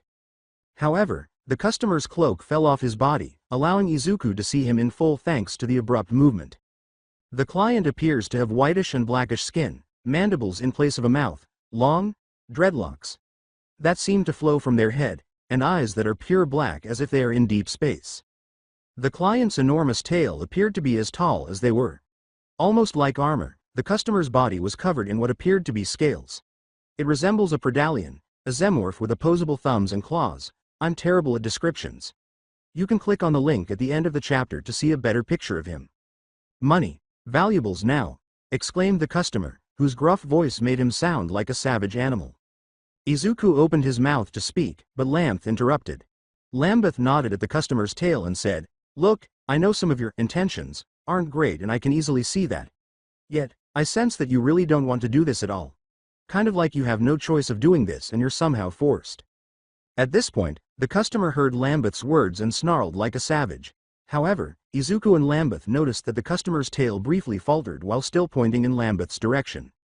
Lambeth said, bewildered, "Sir, or ma'am, I really can't tell if I'm being honest. You have options all the time. I haven't done anything wrong, so please just go so that neither of us gets hurt." Lambeth remarked, "You know you don't want to do this and you don't have to." At this point, the customer appeared to be thinking about what Lambeth had said, and Izuku hoped that they did, but a minute later, the customer shook their head disapprovingly and said, "No." The room was already tense, but now it was thicker than oatmeal. Everyone was watching to see who would make the first move that would start a riot, but before anyone or anything could do that, the store's front door opened and a child's voice could be heard. "Big bro, don't do this." Everyone froze, putting down their weapons a little as they stared at the door, and then they saw a boy, no older than 5 or 6, run up to the customer, jump on his leg, and have tears in his eyes. The boy had no resemblance to the customer except for a few key features, such as the fact that his arms and legs appeared to have the same scales, that his tail was similar to the customer's but smaller than the rest of his body, and that he had the same dreadlock as the customer, but his head and face were human. "It's too risky here, so I told you to stay in the alley. What made you ignore me?" the customer yelled as he placed a protective arm in front of the child. "Because this is not what Naomi would want you to do." "Well, is Naomi not present?" the customer yelled in annoyance and rage. The boy started to shake and his eyes started to well up with tears, and then he fell off his brother's leg and tumbled away because his tail was acting like a tire wheel, and he was now just lying on the ground a few feet away. The customer was about to run towards his brother when he noticed that Izuku's quirk book was now playing a gentle lullaby music, which quickly soothed the boy until he fell asleep on the floor. Izuku had floated his quirk book to hover over the boy as he lay on the floor sobbing, but it now appeared to be a children's book. The customer's anger evidently subsided after witnessing his brother go to sleep and listening to the soothing music. He simply approached his younger brother and started to pick him up, feeling only frustration and sadness. Lambeth, however, leaps over the counter before he can get anywhere, his shotgun now aimed away from him, and approaches him directly, asking, "Okay, so what's going on, man? Who's Naomi? If you allow me to, I can assist you." The client was about to respond when he glanced down at his brother, whom he was now holding in his arms, and noticed that he was starting to move slightly while he slept. After a half-minute of sighing and staring at his brother's tears, the customer turns to face Lambeth and says, "Naomi is our sister and she's been taken by some people who want us to pay some ransom money for her or." The customer clutched his younger brother to his chest and started to cry, saying, "Or she's going to be sold as sex slave." The client collapses on his butt while sobbing aloud and clutching his brother. Izuku calls back his Quirk book and summons it, letting out a deep breath and sighing as he looks down at the scene with a dejected expression, while Lambeth removes his baseball cap and rubs his bald head with it, appearing to be experiencing a minor flashback. Izuku was seated in a foldable chair in Lambeth's pawnshop's back room, looking at the floor with his hands in his lap. Lambeth handed him a coffee mug filled with a dark liquid and said, "Here, take this." Izuku asked as he gazed at the enigmatic liquid, "Is this?" As he started to pour whiskey into the customer's mug, Lambeth said, "Yes, it is what you think it is, but no, you don't have to drink it. Sometimes, when things get real, you just need a drink, ya know, and don't tell your mother, please." In the back room of Lambeth's pawnshop, Izuku, Lambeth, the customer, and the customer's younger brother were now seated in a circle. The customer is sitting on the couch with his younger brother, who is still sound asleep and resting his head on the customer's lap. With a glass and the whiskey bottle in his hands, Lambeth takes a seat on the recliner beside the couch after pouring the customer some whiskey. Sighing to himself, Lambeth pours himself a glass of whiskey and takes a long gulp. He tilts his head back and closes his eyes, as if thinking about something. Izuku is now worried about Lambeth because he never appeared so disoriented. Even during a real-life hero vs villain brawl outside his store, he was fine, but now.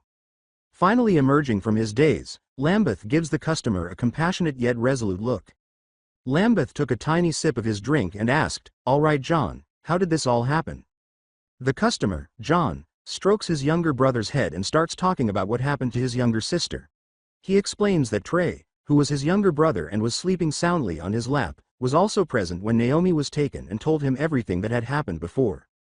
John starts by telling them what happened. Naomi and Trey were walking to Trey's school so he could be dropped off. Yet, as they were on their way, Naomi sensed a van that had been following them for a couple blocks. Naomi quickly picked up Trey and began to maneuver into alleys and jumping on buildings to avoid the van as it tried to chase after them. After a couple minutes they finally lost their pursuers as Naomi and Trey stood on a high building, which is when Naomi called me. John shook his head, began to shake, and felt whitish-black electricity start to flow from his hands. When she told me what had happened, I told her to run back to the apartment and lock her and Trey in the safe room until I got there. However, when I got there, Trey was the only one in there. Izuku was about to speak when he noticed Trey get up from John's lap and quickly sit up on the couch to look around. Trey had a small jot. "Oh shish. I mean oh crap, sorry Trey, my emotions got the better of me and my powers activated on accident," John said with a sense of worry. As he grinned at John and climbed back onto his brother's lap, Trey yawned, "It's okay big bro. I know you didn't mean to. Our powers just do funny things at times." John appeared to be smiling, but Trey's question, "Are we talking about Naomi?" caused the young boy to look downcast at the ground, and Izuku was unable to tell because of his mandibles. As he leaned over his chair to face Trey, Lambeth said, "Yes, we are. Can you tell them what happened when you and Naomi got to your house?" he asked. Trey glances up at his older brother, who merely nods and sighs. "Big sis and I were walking back home until we could see our apartment until Naomi stopped and looked really worried. Naomi picked me up again and we ran towards apartment as the van came again. Big sis also said some bad words about Big Bro because she thinks that van is following us because it's had something to do with his job, and how this is his fault." Trey was being truthful. Izuku and Lambeth both directed their questioning gazes directly at John, who appeared unflinching as he gazed back at them both. Trey was observing everyone and couldn't figure out why they were all staring at one another and seemed angry. Trey looked around at all the adults and asked innocently, "Did I say something wrong?" Izuku smiled warmly and comfortingly at him before anyone could respond, saying, "No, Trey, You didn't do anything wrong. I sincerely apologize that your sister was abducted, but if you could tell us the rest of the tale, we could go and save her. When we got home, Naomi locked the door and took me to her room, Trey says, simply nodding his head as he starts to talk again. There were loud noises coming from the front door while she was searching her drawer for something. As more ominous sounds grew louder, Big Sis placed me in the closet, our safe room. However, she didn't enter. I love you, Trey, she said as she planted a kiss on my head. I felt really sleepy after she kissed me, so I took a nap, and then I was alone and she was gone, Trey said, getting closer to tears until he was crying uncontrollably. As he concludes the story, John starts to comfort his brother, saying, the apartment was destroyed when I arrived, and I discovered Trey in the closet hole I had created for my sibling to hide in. Naomi texted me about the ransom shortly after. They disabled the phone locator when I attempted to use it. Izuku looks at the two with sadness as John finishes the story and continues to comfort his brother, feeling sorry for Trey, who is currently going through it. Gosh, that must be extremely upsetting for a child. Alright, we should call Eren, we need to get some heroes, and we need to call the police. They can, Izuku thought. No, in unions, John and Lambeth said with a bewildered and startled expression on his face. Izuku questioned, how did you know what I was? Eren simply looked embarrassed as Lambeth took a sip from his mug and remarked, you were mumbling again, kid. There are multiple reasons why we can't do any of those things, which only leaves us a couple of options, though I don't want to discuss this with Trey in the room listening, says Lambeth while staring at John. Trey, I need you to go in the other room while we talk, okay, John says with a simple nod. With tear-streaked eyes, Trey sadly nods and leaps off John's lap, but Izuku stops him by taking a box of Legos out of his book and giving it to him. Izuku rubs his hair and says, here are some Legos, little guy. Why don't you build something awesome that you can show to both of your sisters when we get her back? Okay. Trey leaves the room with the Legos and a small smile. Izuku's Quirk book appeared in the center of their circle as soon as Trey left the room. As the book starts to change color, it abruptly stops after a few pages have been turned, until it turned bluish-white and featured a stick figure making the shish motion inside a picture of a dome sphere in the center. Before Izuku clarified, a translucent dome quickly encased the three of them, causing John to hastily rise from his seat and prepare for action. I'm just making a sound barrier so that Trey can't hear us. No one outside this circle can hear any sound in here, Izuku replied. Izuku shouted, Trey, come over here, but Trey didn't even realize he was being spoken to. When both John and Lambeth turned to face Izuku, John appeared perplexed, while Lambeth was simply impressed. Thanks Izuku, Lambeth said, turning to face the two of them. John, who was very perplexed by seeing him summon a box of Legos, a bow staff, and a sound barrier all from a book, asked, wait, what's your quirk, kid? Izuku said, half lying, half true, I can store quirks in my book and then my book can use those quirks. Yeah, it's super handy hauling stuff and whatnot, but back on the subject at hand, said Lambeth.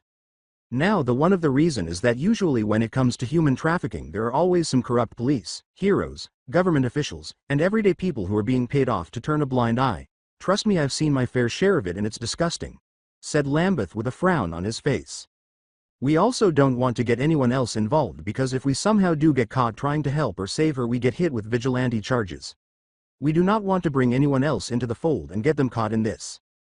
John and Izuku simply nod in agreement because they have both dealt with similar situations in the past.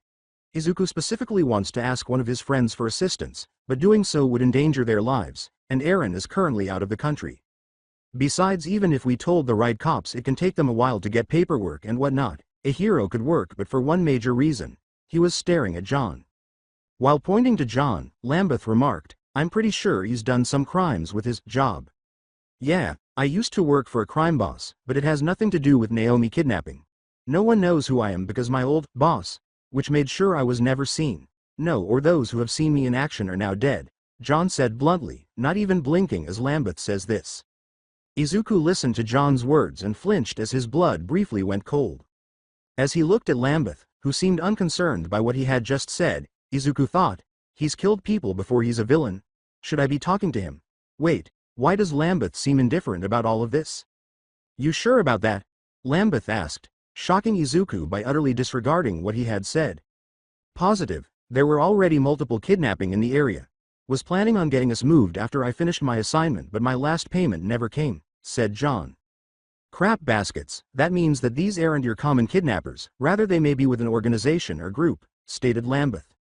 To be honest, it sounds like your sister wasn't kidnapped for ransom money, but rather she was most likely kidnapped to be a sex slave. The people who kidnapped her are just trying to get some money from you and have no real intention of bringing her back. Usually whenever there is kidnapping like this, it's someone with a lot of money, political power, or something along those lines. I'm guessing you don't fit those category, according to Lambeth. John casually remarked, "No, we don't. We're just a bunch of nobodies and we live in a bad neighborhood." After hearing John say that, Izuku's heart ached a little, almost forgetting that John had killed. However, Izuku immediately returned his attention to Lambeth's words and continued speaking. "Right, which just makes my theory about being kidnapped to be a sex slave more likely. Low income, those with mutations, and quirkless people are the high target value because they're so different and or easy to steal. I'm guessing she either looked more like you, more like your brother, or an in-between. Buyers on the black market who have fetishes, into weird things, religious nuts who like to punish, or give in to their essen, or those who like mutation quirks would pay high prices for people like that. Usually though." As Lambeth explained why someone would want to take John's sister, Izuku started to feel nauseous. Although he was aware that such incidents frequently occurred, he felt uneasy because they occurred so near to his home. The worst part, though, was that it appeared that those with mutation quirks, those without quirks, or those with low incomes made up the majority of the victims. Izuku asked himself, could that happen to kids at the community center? Recalling that most of those children were low income and mutated. Izuku returned his attention to the discussion after realizing he had lost his train of thought. To be honest, from the way you described her looks, she going to be a high target value for sex slave SHSHE, may be moved out tonight and sent to a more secure location or to a customer. John screamed, "Then what should we do?" as his coffee mug began to shatter in his grasp. With a serious expression on his face, Lambeth put down his glass and said, "First off, don't break my mug, man. I got that in London. Second, I got a couple ideas, but we may need assistance." An hour later at the community center, since no one is allowed to park back here unless they have a valid reason, Inko was perplexed when she noticed a red pickup truck pull up while she was outside caring for the school's garden. Before she realized who was in the truck, she was going to say something and call for one of the security officers. As soon as Izuku got out of the truck, Inko knew something was wrong. He was accompanied at first by Mr. Lambeth, who had a serious expression on his face, and a big figure in a cloak who, to be honest, looked like an alien, who was looking around the area as if evaluating and judging it. Second, Izuku was strolling alongside a youngster whose face was marred by tears, and whose tail was curled around his waist. Ultimately, it was his determined yet dejected expression that raised red flags in her mind. Finally approaching her, Izuku raised his hands and said, "Hey mom, this is Trey.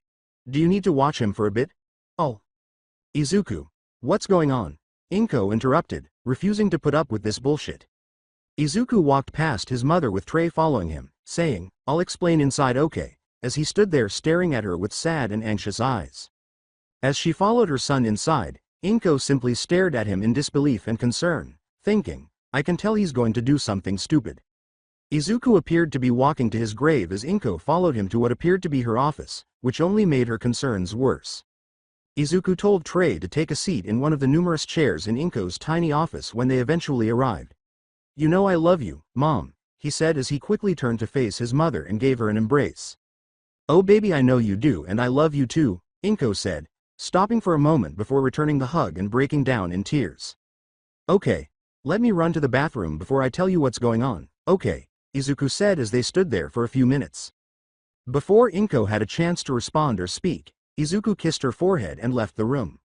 Inko just sags a little and starts to move to the back of her desk, but then she realizes that a small boy is still in the room, playing with his thumbs while he stares at her with anxiety. Inko thought, well, let's see what this is all about, and pulled up another chair to sit directly beside the tray. After reassuring the nervous boy and conversing with him for a few minutes, Trey actually started to warm up and smile while discussing his interest and other topics. Inko was so happy to see the boy open up that she didn't even notice it had been nearly 10 minutes until Trey's watch beeped. All of the joy and happiness that were on Trey's face vanished when his watch went off, and he started to shake and cry. "Dear Mom," was written on an envelope that Trey took out and handed to Inko before she could say or do anything. The women started crying when Inko took the card, opened it, and read it slowly. Before long, the elderly woman sensed tiny hands on her shoulder as Trey rose from his chair and attempted to offer her a consoling embrace. When Inko noticed that the young boy was crying too, she picked him up and held him while they both sobbed and prayed that their loved ones would be all right. Half an hour later, as he drove his red pickup truck down the road, Lambeth said, "I still don't think that was a good idea.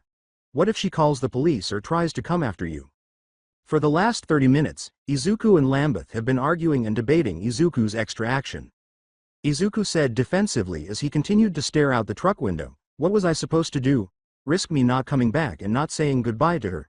She's my mother and I'm her only child. I didn't give any details about what we're doing or where we going. Only the fact that it's important and dangerous and that she can't say anything to anyone because that puts everything at risk. She'll only say something as we don't come back by tomorrow morning." Izuku and Lambeth exchange glances until Lambeth simply shrugs his shoulder and says, "Well, if you say so, let's hope it doesn't come back to haunt us." John tapped his tail against Lambeth's side window and exclaimed, "Hey, are we close?" Lambeth tapped on the window beside him and replied, "No, we have another hour." John grunts and wiggles back to the truck's bed, curling up around his waist as he starts to wait patiently for them to reach their destination. Izuku asked Lambeth, "Can this guy really help us get a location to find Naomi kidnappers?" After a few minutes of silence. With a deep breath, Lambeth simply rubs his forehead with one hand and responds, "The question is not can he but rather will he." He has a quirk called Origin Seeker that lets him locate the source of any material for a full day. This means that if there is a drop of blood or ink, he can pinpoint its location, but it must be blood only, and sadly, the attacker's blood was the only blood spilled, not Naomi's. Additionally, he has a good job in the private sector as a high-value employee who pays well and is very cuddly because of his amazing quirk. In other words, he might or might not be prepared to jeopardize his comfortable life for a single girl. However, he owes me some favors. If not, you can always imitate his peculiarity and we can always fool him. As he gazes longingly at the road ahead, Lambeth said, "But I'm hoping he's still the same guy when it comes to wanting to help people. Like in the good old days." Observing the conflicted expression on Lambeth's face, Izuku queries, "Were you two truly close? You were in special forces at one point?" "Yes, we were. In fact, my entire team was quite close to one another. For the longest time, they were my family, but as time went on, some of them moved on, made an effort to forget our past, and separated from the others.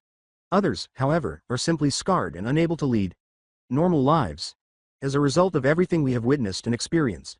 Lambeth, on the verge of tears, said, "A few just couldn't handle it anymore and just." Izuku opened his mouth to respond, but Lambeth continued, saying, "It was things like this that broke us. Particularly when we failed, it was too late, and the damage was already done. I'm not attempting to be personal, but after witnessing the worst of this, it's difficult not to. Izuku, I have made numerous errors." Lambeth wiped away his tears and said, "I wish I could change things, especially with my team, but I have to live with my mistakes and I learned from them." As he starts to gather himself, Lambeth remarked, "But the past is the past and now is the future. Now is time to focus on the future so we got stop this human trafficking and save Naomi and those other people," stated with conviction. John acknowledged and agreed by tapping the top of the truck. Izuku saw the resolve in Lambeth's eyes and hoped he could have the same level of determination and resolve. "Is this the location?" asked Izuku in a perplexed. The car was parked a few meters from the three men, who were standing in front of a dilapidated gym in a dilapidated neighborhood. Lambeth eyed the building and said, "No, this isn't where she's being held, but our guy is in there." As he rubbed his swollen jaw, Lambeth remarked, "Well, it better be the place. Quasar really laid into that sucker punch, and he still got that deadly left hook." John growled as he started to enter, "Well, I don't care what the place looks like, let's go grab this dude and get him to talk." Lambeth pulled Izuku back before he could stop him, saying, "He won't stop. Stay outside and keep an eye out for us." Lambeth handed Izuku a surgeon mask and sighed, "This is probably going to be messy. Go back to the truck, put on this mask, and grab one of my hats to wear over your head." Lambeth said, "We don't need anyone to recognize you, kid," and turned to leave. As Lambeth entered directly behind John, putting on a surgeon mask and a hat while putting his hands in the pocket of his trench coat, Izuku simply gave him a worried and irritated look. "Will they actually abandon me here?" Izuku thought as he made his way back to the truck, scanning the street for any heroes, police, or pedestrians. "Why I'm doing this? We ought to have approached a hero or the police." Izuku started to pace around, thinking, this could go really bad. Even though we don't know who to trust and time is of the essence, what if? Izuku pondered. THUDD. Izuku heard the beginning of a fight with shouting and fighting, so he quickly turned to face the gym entrance. Wow baskets. Izuku thought as he hurried into the gym, calling forth his book and removing his bow staff. When Izuku entered the gym, he noticed that it was a respectable size, with benches, weights, a few exercise bikes, and a running machine, but that didn't really matter because he could see John and Lambeth fighting. In the back of the gym, next to the office, John was battling 3 men with wolf-like features, basically a furry aha. One of whom was attempting to hold his tail down while the other 2 were attempting to hold his body down. Lambeth was actually close to the entrance, avoiding a man who was swinging a barbell widely. Izuku noticed that he was dueling, with a taser gun in his left hand and a taser baton in his right. 2 other men were sprawled out close to Lambeth, one on the floor, and the other 2 lying across a rack, both of them spazzing out. As he watched Lambeth shoot another man who was approaching him with his taser gun, Izuku thought, I guess I'm not the only one strapped, huh? Youngster! Yelled Lambeth, breaking Izuku thought as he weaved aside of a dumbbell aimed for his head, that grazed the side of his head. A little help. All right. Izuku said this as he lunged at the Lambeth's assailant with his staff. The Lambeth quickly ducked out of his way, but Izuku saw where he was going to do so and tripped him, knocking him to the ground. Lambeth then shot him. As he ran towards John, who was still fending off the 3 furries, Lambeth said, Thanks kid for coming in when you did. He was spewing out sparks of electricity that looked whitish-black. Izuku and Lambeth were running toward John when they noticed that the fight between John and the 3 wolf-like men looked more like a fight between wild animals than a brawl, with John battling 3 vicious wolves. They were all jumping off and on the walls, knocking over weights and bench racks, and generally causing chaos. Lambeth reloaded his gun and swore, after firing a shot at one of the wolves that went completely missing. I can't hit them at all, and I'm defiantly not jumping in there, Lambeth said. Izuku had the same thought, even though he knew they were moving too quickly for him to get a clean hit. Before they both leapt to safety as a whole weight rack was thrown at them, Lambeth said, We need to do something before this gets out of hand. Someone is going to call the authorities soon, and we need to be out before then. Before he saw John release the strange whitish-black electricity or sparkles that encircled his scales all over his body, Izuku's mind started to race with ideas and he was at a complete standstill. As Izuku called forth his Quirk book, which appeared in front of him with its pages pointing toward the raging battle, he thought, I got it. After a few seconds, the book stopped turning the pages, and a torrent of water poured out, soaking the 4 fighters and the entire side of the room.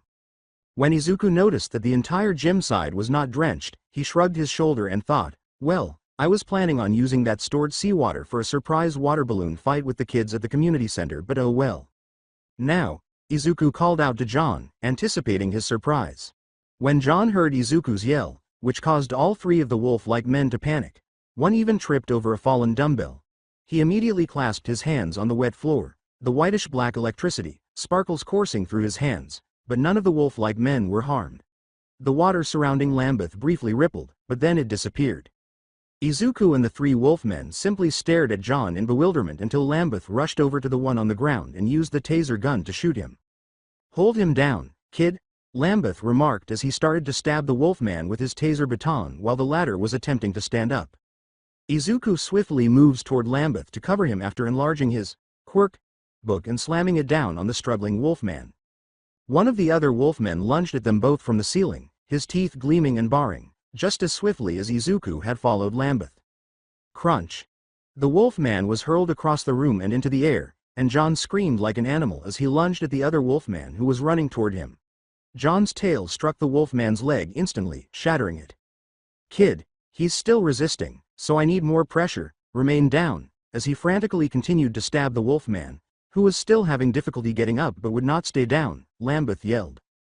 The wolfman eventually succumbed to the tasing and blows to the head and passed out after Izuku turned around and applied more pressure. Are you all finished? I got our guy, John remarked behind him. When Lambeth and Izuku turned around, they saw John standing behind them, the wolfman struggling with his tail against John's grips as he was raised into the air. How can you be certain it's him? Lambeth inquired as Izuku replaced his bow staff in the book. After a moment of staring at Izuku, John answers Lambeth, I just assumed it was him because he had a fresh bandage around his arm. Wait, what on earth just took place in here?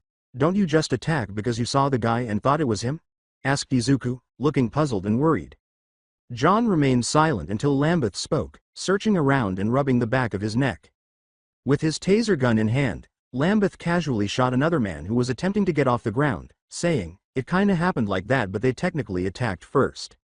As he sat on one of the benches beside him and looked around the room to make sure no one was still down, Lambeth said, "That's not important, we need to get our info and leave right now." "Where did you take the girl you abducted today, Wolfman?"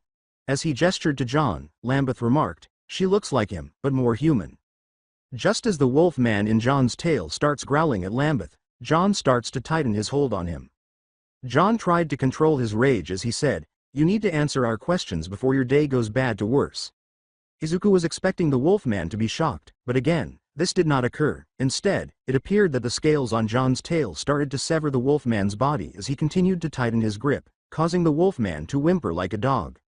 All right, look, I want to tell you, but if I do, they will kill my family, friends, and me," the Wolfman shouted as he surveyed his fallen people around the room. The Wolfman, still whimpering and fighting against John's hold, begged, "You go to believe me when I say that I'm sorry that I took your girl." John roared angrily, "Where is she?" as he gripped her more tightly than before. Blood was starting to seep out of the Wolfman at this point, and he was whimpering and screaming more loudly in agony. As John's scales penetrated deeper into him, blood started to cover his tail and the Wolfman's fur.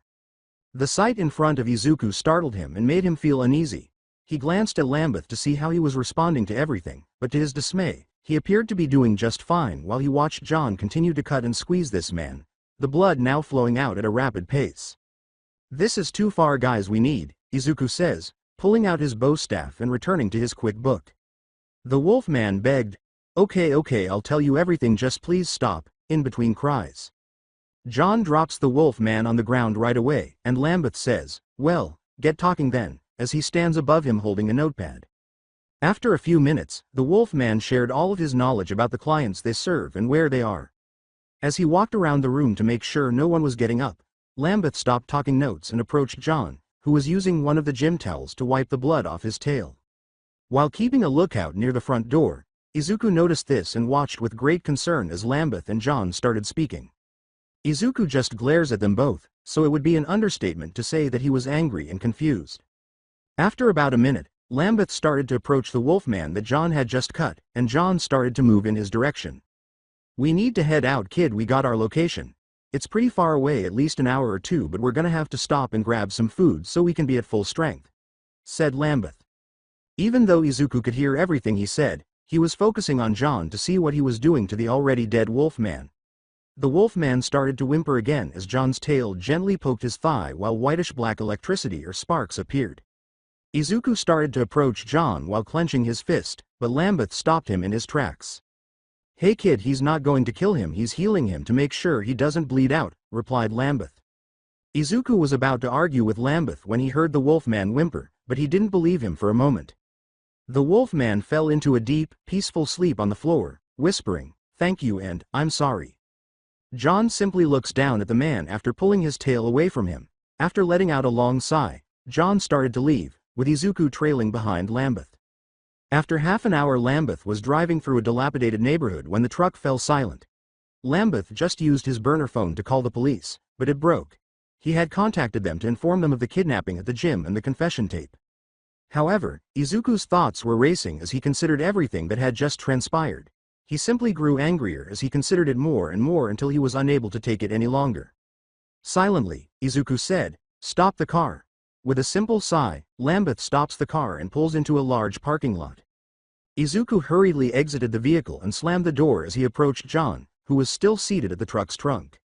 Izuku pointed his finger at John and yelled, "What the hell was all that? You was totally out of line back there. You agreed to not kill anyone on this rescue mission, but that doesn't mean you get torturesome either." Izuku exclaimed, "And you?"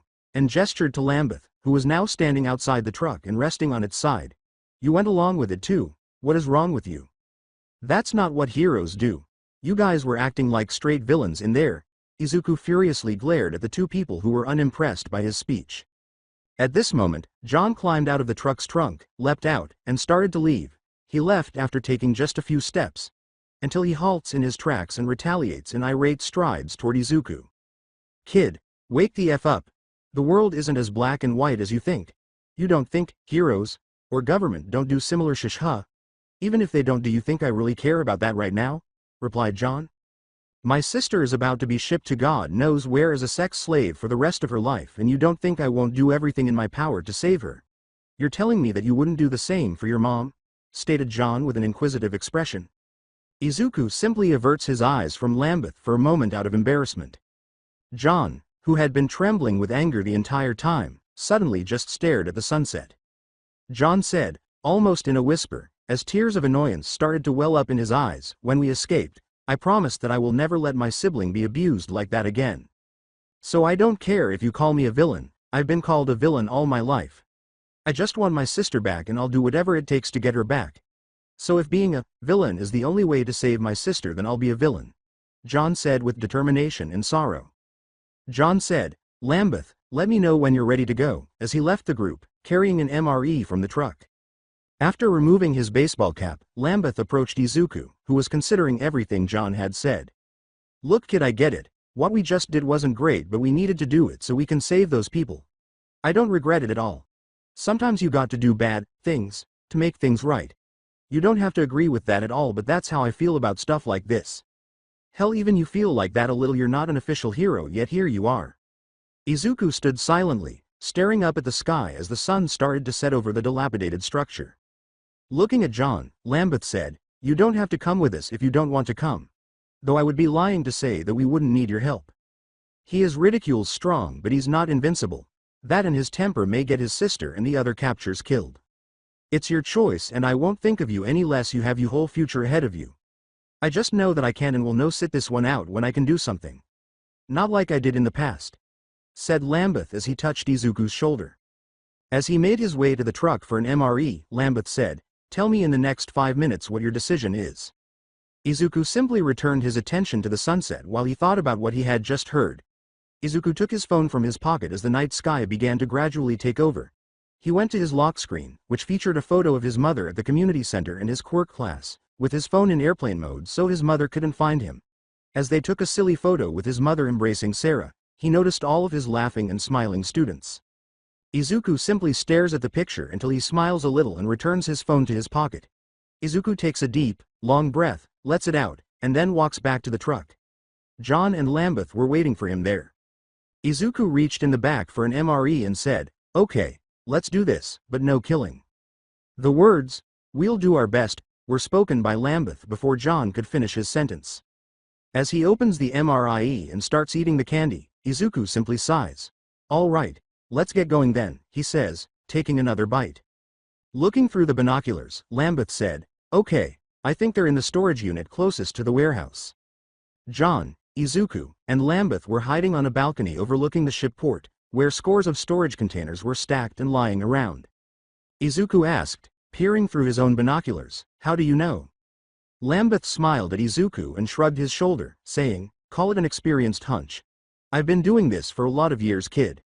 As he paced the roof, John impatiently asked, whatever, when are we going to go? We can't barge in there like you did last time or it's just going to get ugly. Their security is very light, which means they probably aren't expecting anyone to really show up, but they still have a strong lookout. If they see us too early, they may go and kill everyone who's been kidnapped so they can escape, said Lambeth calmly. John simply lets out a grunt before pausing to sit and take a few deep breaths before asking, okay, so what's the plan then? As he started to show Izuku and John the main lookout and the guards outside the warehouse, Lambeth said, the first thing to do is take out the main lookout, which is on top of the main warehouse. Now each of them has some ranged type or sensory quirk. Now, I don't know what they are, but they're pretty decent, especially the one on top the warehouse with her having a mutation quirk. She's at least a B rank when it comes to quirk and will probably be the hardest to get the drop on takedown.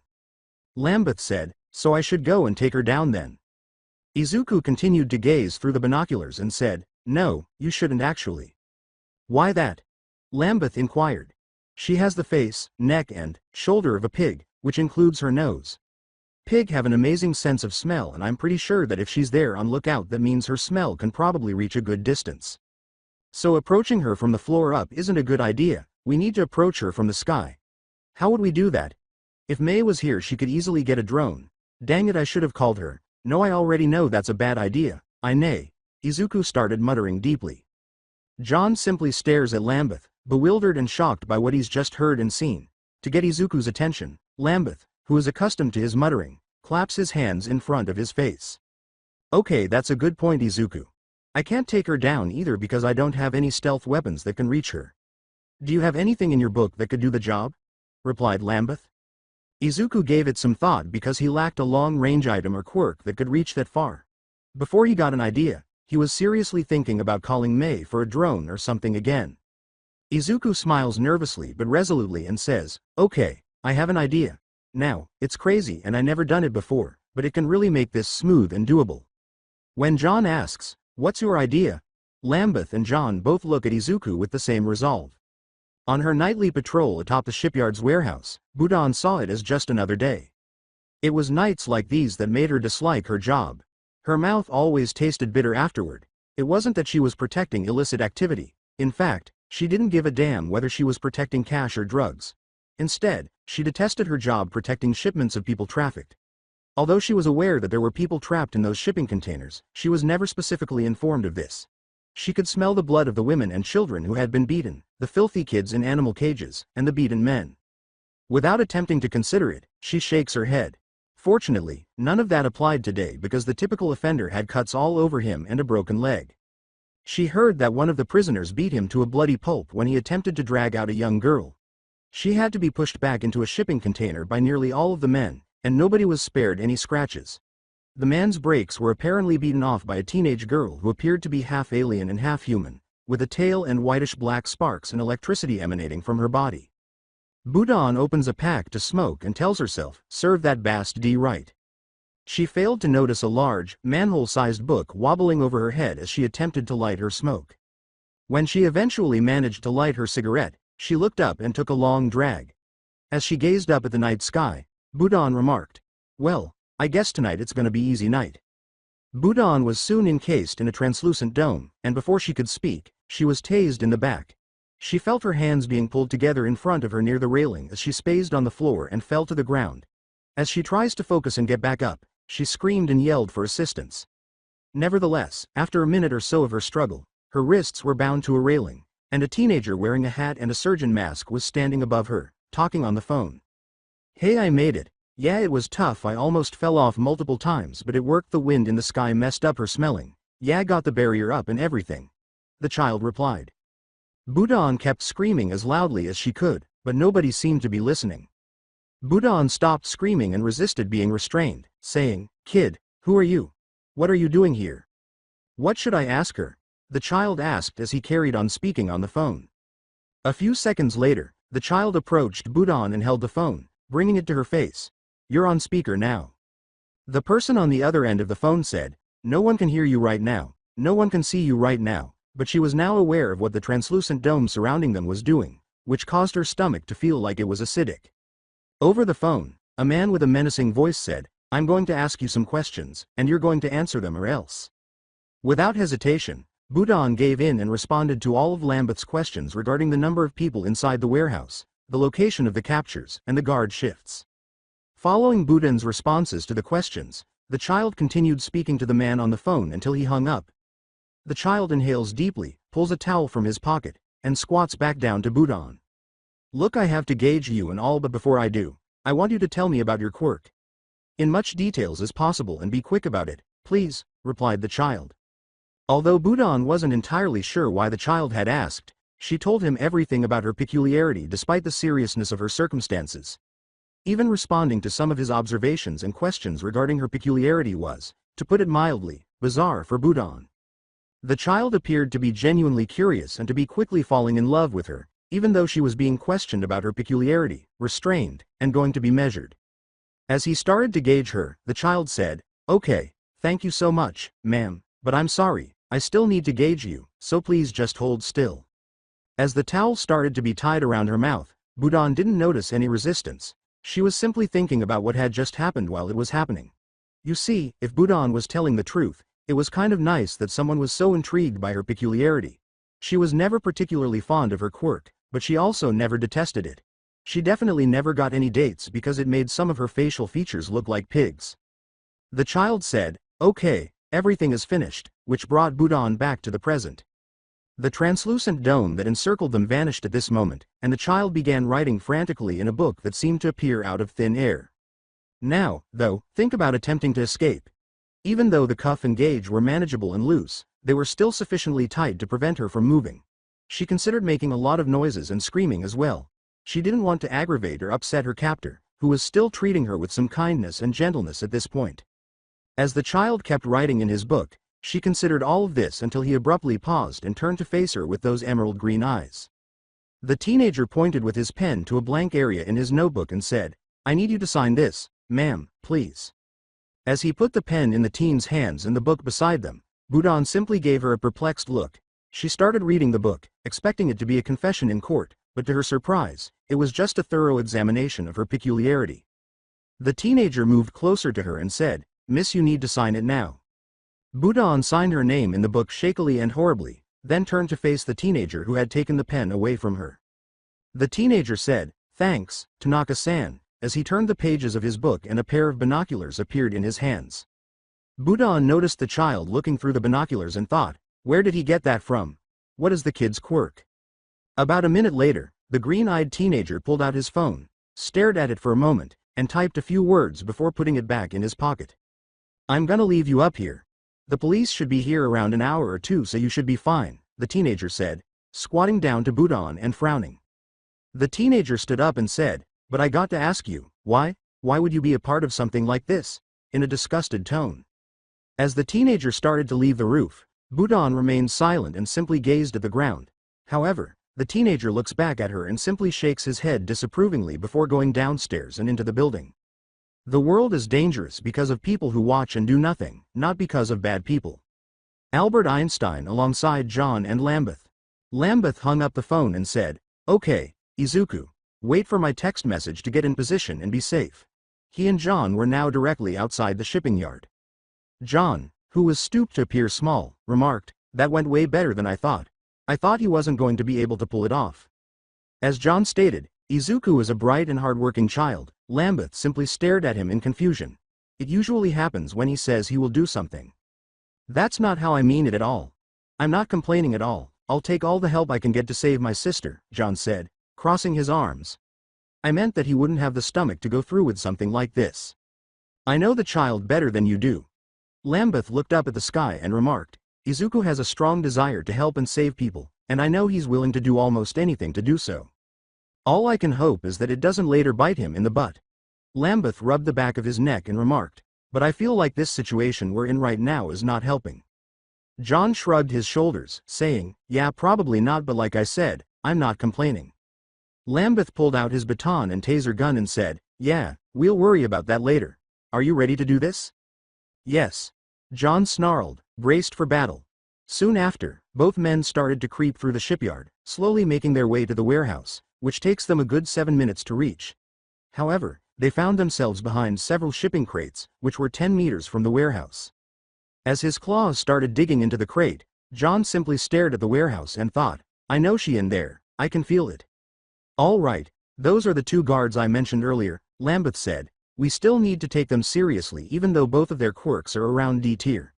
John concentrated as he scanned his surroundings until he noticed the 2 guards. One standing a few meters away smoking a cigarette and the other sitting in a car parked next to the warehouse. As he concluded texting Izuku, Lambeth said, "All right, I just texted him Izuku that we're in position. Can you get them stealthy? I can get to them without being seen, no problem, even if I can't camouflage on the spot like my mother. It's just taking them both out stealthily without killing them is going to be hard," John said, casting an irritated glance at Lambeth. "No, we can't. We promised the kid that we would try to avoid that as much as possible," Lambeth says after taking a deep breath. "If you can take out the guy in the car, I can take out the guard lighting cig.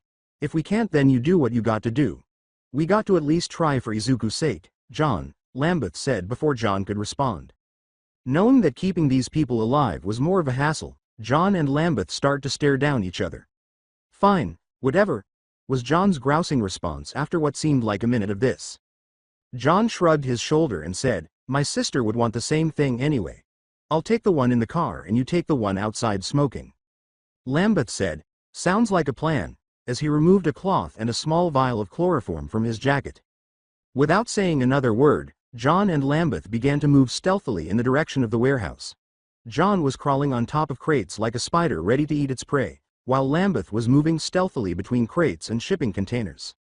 John swiftly grabbed the man from the car as he opened the door and wrapped his tail around the man's mouth and body, while Lambeth slowly knocked out the smoking guard. The guards were all removed in unison. The man desperately used his quirk, which squirted glue from his ears and started to adhere to the inside of the car to help him stay in it, as soon as John grabbed him out of the vehicle. It didn't help, though, because he was eventually dragged out of the vehicle. But just before he was yelled out of the car, he managed to use his foot to slam the horn. The car's horn fills the quiet night air with the words, "Hoi in Enenk." John yelled, "God damn," as he lunged at the ear glue man and threw him behind some shipping containers across the shipyard. "Really?" Lambeth asked after laying down the man he had just knocked unconscious. John said without much concern, "He's still alive. Probably. Should have just killed him outright." Lambeth rubbed his temple and said, "Yeah, you're not wrong, but it is what it is." There were sounds coming from the warehouse as people appeared to be moving toward the entrance. As he started to remove smoke grenades from his duffel bag, Lambeth said, "I'm texting Izuku that we're going with Plan C." John said, "FCK it," as he started to blend in with the warehouse's entrance. Lambeth starts texting Izuku while hiding behind a shipping crate. Alongside Izuku knew it was going to be Plan C as soon as he heard the "Hoi in Enenk." He received the Plan C confirmation text about a minute later. Izuku thought, "I guessed it couldn't be help," and started to stealthily approach the warehouse window. He could now hear gunfire and fighting coming from the entrance as he was walking to the sunroof. Izuku pulled out his book and turned to the silence quirk page, saying, "All right, time to do this quickly." As a translucent dome starts to form around the window, Izuku enters the warehouse and promptly breaks the glass. Izuku had a good view of the rest of the layout from the top railing inside the warehouse. He could hear the use of quirks, chains, and John's strange electricity to his left. As the fight started, he heard slashing. However, because of shipping crates and containers obstructing his view, he was only able to witness a portion of the insane battle. He could see several shipping containers piled on top of one another in a straight line to his right. The shipping container that is the lowest in color is blue. He could see even from this distance that it had a huge metal lock on the front and was surrounded by other shipping containers. That's what he was searching for. Using Zetsu to best hide himself from others, he started to move swiftly in the direction of the crates containing all of the prisoners. Izuku knew he could never be too cautious, even though he didn't see anyone. With his book silently hovering behind him, Izuku considered the escape strategy Lambeth had devised as he descended to the crates. As John roared across the room, Izuku heard another man scream in pain and thought, "Let's just hope that John can stall them long enough for it to come through." As Izuku shuddered slightly at the cries of John's victims being beaten, he thought, "Even though I'm confident that John can hold his own." Izuku forced his thoughts aside and eventually arrived at the cargo crate, where he could hear a faint banging sound coming from within. The door was secured by big metal stakes with tiny locks at the ends that ran across from it. Izuku shouted, "I'm getting you out, hold on," as his book swiftly struck the hair, easily breaking it. Izuku hurriedly opened the storage crate and peered inside, but was instantly struck by the overpowering smell of urine and feces, which was so repulsive that Izuku nearly gagged. But when he looked inside, he discovered that everyone there was a woman or a child. The ones who looked the freshest were standing in front of the door, while the majority of them were dressed in filthy clothes and appeared to have not taken a shower in days. The fact that the person with the filthy clothes hardly had any clothing on at all bothered him the most. Many of their clothes, particularly their pants, were ripped. The real question was how long they had been like this, but it didn't take a genius to figure out what kind of hell they had been through. One of the women raised her palm before Izuku could speak or take any action, and yellow light flickered in her fingers. Most were cowering in the corner and on the wall, while those in the front were huddled in front of the door, looking ready to fight. With a faltering voice, the woman pointed fingers at Izuku's face and asked, "How do we know that you are not with them?"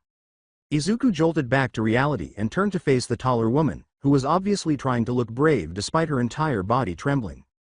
Izuku slowly raised his hands above his head and said softly, "Look, you're going to have to trust me, okay? We need to get you guys out of here now and we don't have a lot of time. Can everyone move?" The woman standing in front of him slowly lowers her hands and starts sobbing on Izuku's shoulder. Izuku gave her a quick pat before shoving her aside and telling everyone inside the container to go to the back door.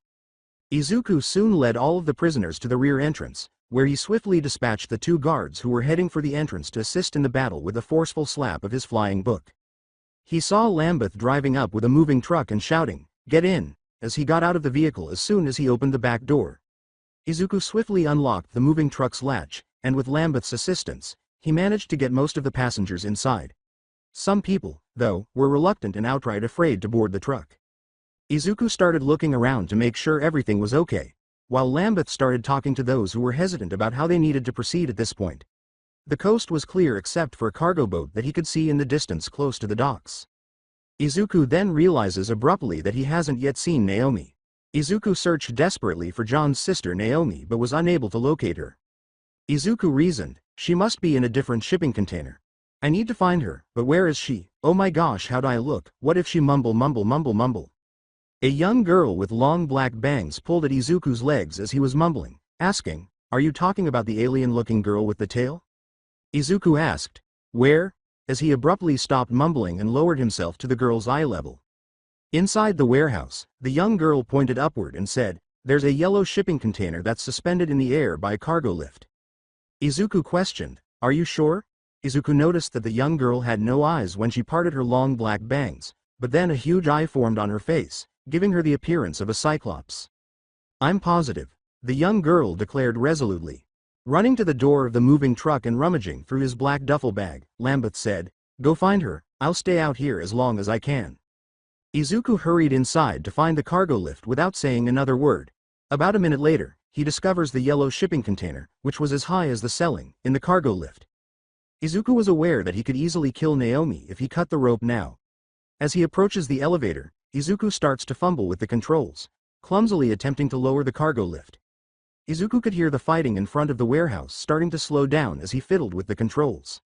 Izuku paused and thought for a moment, what's going on? Did John retreat? Did he lose? Is he dead? As he worked with the cargo lift controls to move the storage crate to the floor, Izuku told himself, no, I need to concentrate and get Naomi out of here. Izuku heard sniper fire coming from the rear of the warehouse where Lambeth and the prisoners were, just as the storage cargo was nearly on the ground. When Izuku heard the sniper shots, he knew it was probably coming from Lambeth, but it could have been anyone. Regardless, it was bad news, and he had to leave right away. Considering that the cargo crate was only 10 feet above the ground, one could infer how tough Naomi was. Izuku's strange book started turning pages, and before long, it changed into a red book with a straightforward illustration of a curved fire knife on the cover. Before long, a tiny red flame blade appeared at the tip of one of the book's corners. The book quickly and simply severs the rope holding the yellow shipping container, causing it to fall with a huge thudddd. Izuku heard more sniping shots every second as he hurriedly started to cut open the yellow shipping container, which was much more reinforced than the one before. Something from inside the yellow shipping container leapt in front of Izuku as soon as he finally cut it open. It was obvious to Izuku that it was Naomi. With a few significant exceptions, Naomi and John shared a striking resemblance. She had the same whitish and blackish skin, the same eyes that were as pure black as if they were in deep space, and the same long, dreadlocks that flowed from her head. She did, however, have a mouth, and although she wore armor, it was smaller and less substantial. This was made abundantly evident by the fact that she was wearing a shirt with her sweatpants, but the shirt was torn in places, revealing her sports bra.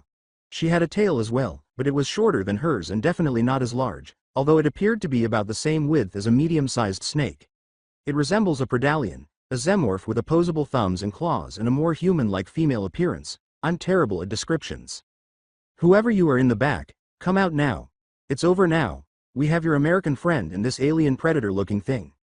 You have 3 minutes before we kill him, both of them, said a loud, megaphoned voice before Izuku could say anything to Naomi. Naomi started to spread her arms and tail, saying, I'm assuming they're talking about my brother, huh? Izuku put his hands on his head and started to mumble and panic, saying, yep, with Lambeth and the other captives as well. Slappppp. When Izuku saw Naomi's tail return to her side after slapping him, his face started to sting. Naomi placed her tail in front of Izuku's face and said, look, green eyes, I appreciate you helping my brother and saving me, but now is not the time for you to panic and lose focus. Look, you, do what you gotta do to survive no matter, what do you understand me? Izuku simply paused and gazed at Naomi's composed yet stern face. Izuku realized that this was not the first time she had been in a life or death circumstance. Izuku stared at Naomi and thought, what is up with this family? They're built different. Naomi's question, well, green eyes, you got a plan? Startled him out of his reverie. Naomi stated, seemingly unaffected by the current situation, because if not then we're going to have to go out there swinging. As he started to think about their next course of action, Izuku simply placed his fingers on his chin until an idea suddenly occurred to him. Izuku grinned and said, I got a crazy idea. 30 feet from the warehouse's back door, Lambeth was on his knees, his nose bloody and his eyes swollen. Beside him, a man wearing a surgical mask was standing with a gun aimed at his head. When Lambeth looked up, he saw that 2 men were encircling John, who was now lying on the ground around 30 feet away, bound, bleeding, tired, and battered. All of the prisoners were still inside the moving truck, but they were now being watched over by peculiarly dressed men. Looking at the warehouse, the man wearing a surgeon's mask said, "NNNNNNDDDDD that time." The man pointed to Lambeth and John and said, "Okay boys, go ahead and enter, leave none alive. We'll figure out who these people are working for by these 2 idiots." After glancing back at John, the prisoners, and the warehouse, Lambeth simply hung his head until he heard a voice that sounded all too familiar. "All right, I'm leaving," Izuku shouted as he left, raising his hands above his head. The man in the mask next to Lambeth said, "Well, it took you long enough. Do you know who you work for? The Yellow Jackets, the Shangdu Gang?" As he pressed the gun against Lambeth's back, the man asked. Izuku stood out in the open for everyone to see and declared, "We're not from a gang, we're just vigilantes trying to save these people." Izuku's response causes all of the human traffickers to start laughing. The man wearing the surgeon's mask started to laugh and remarked, well boys, it looks like we got some vigilantes on our hands." At this point, the men all started laughing, but Lambeth fell to the ground after being kicked in the back of the head by the man wearing the surgeon's mask. The man pointed to the warehouse and said, "However, I find that hard to believe. You guys knew exactly where this place was." He points to John and exclaims, "This guy took on 15 of my men by himself."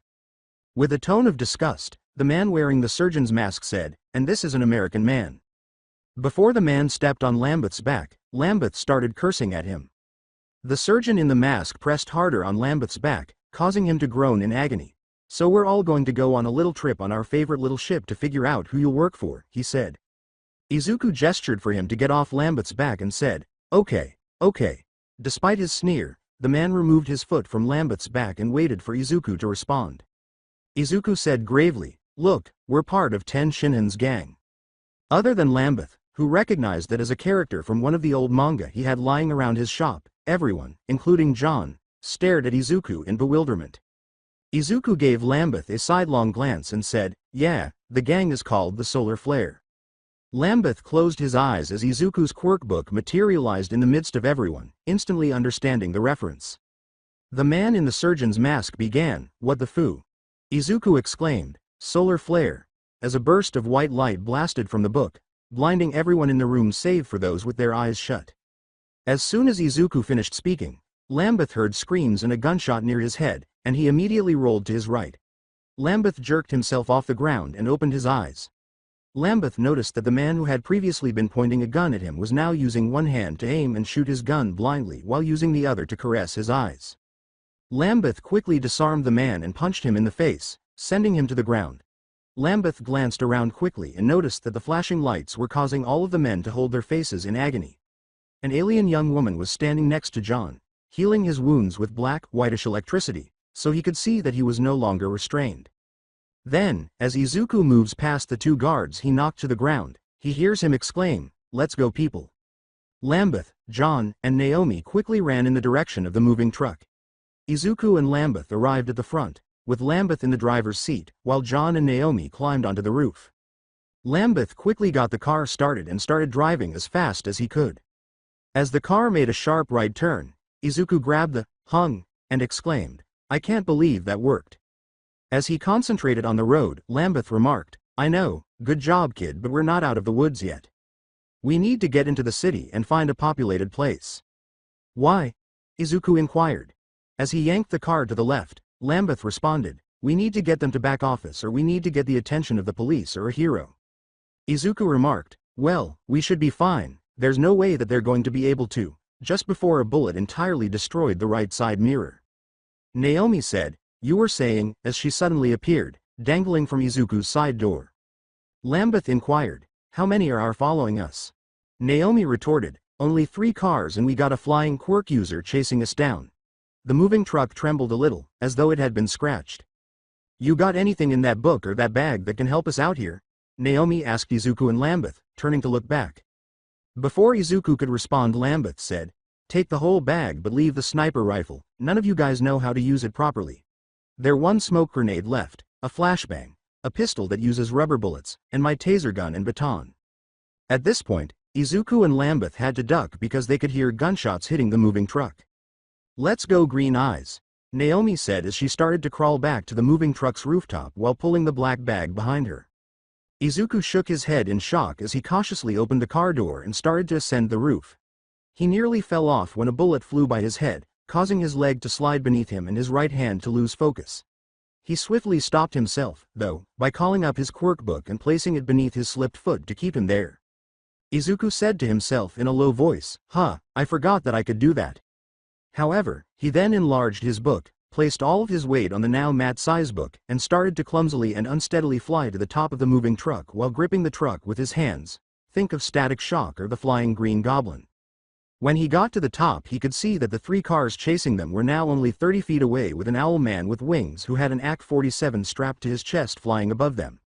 The Owlman was clumsily switching between shooting the moving truck and flying. In an attempt to prevent any bullets from passing through the truck and striking anyone, John and Naomi were scurrying around on top of the moving trailer. The Owlman and the other cars were firing back at Naomi as she attempted to shoot them. However, it was evident that John and Naomi's ability to withstand bullets was ebbing away as the blackish-whitish electricity surrounding their scales weakened and cracked. Izuku landed on top of it quickly and used his book to try to hit the Owlman out of the sky several times, but he was too fast and always flew out of the way. The pages of Izuku's Quirk book started turning on their own until it abruptly stopped and landed squarely in front of the Owlman. "Solar flare!" Izuku shouted.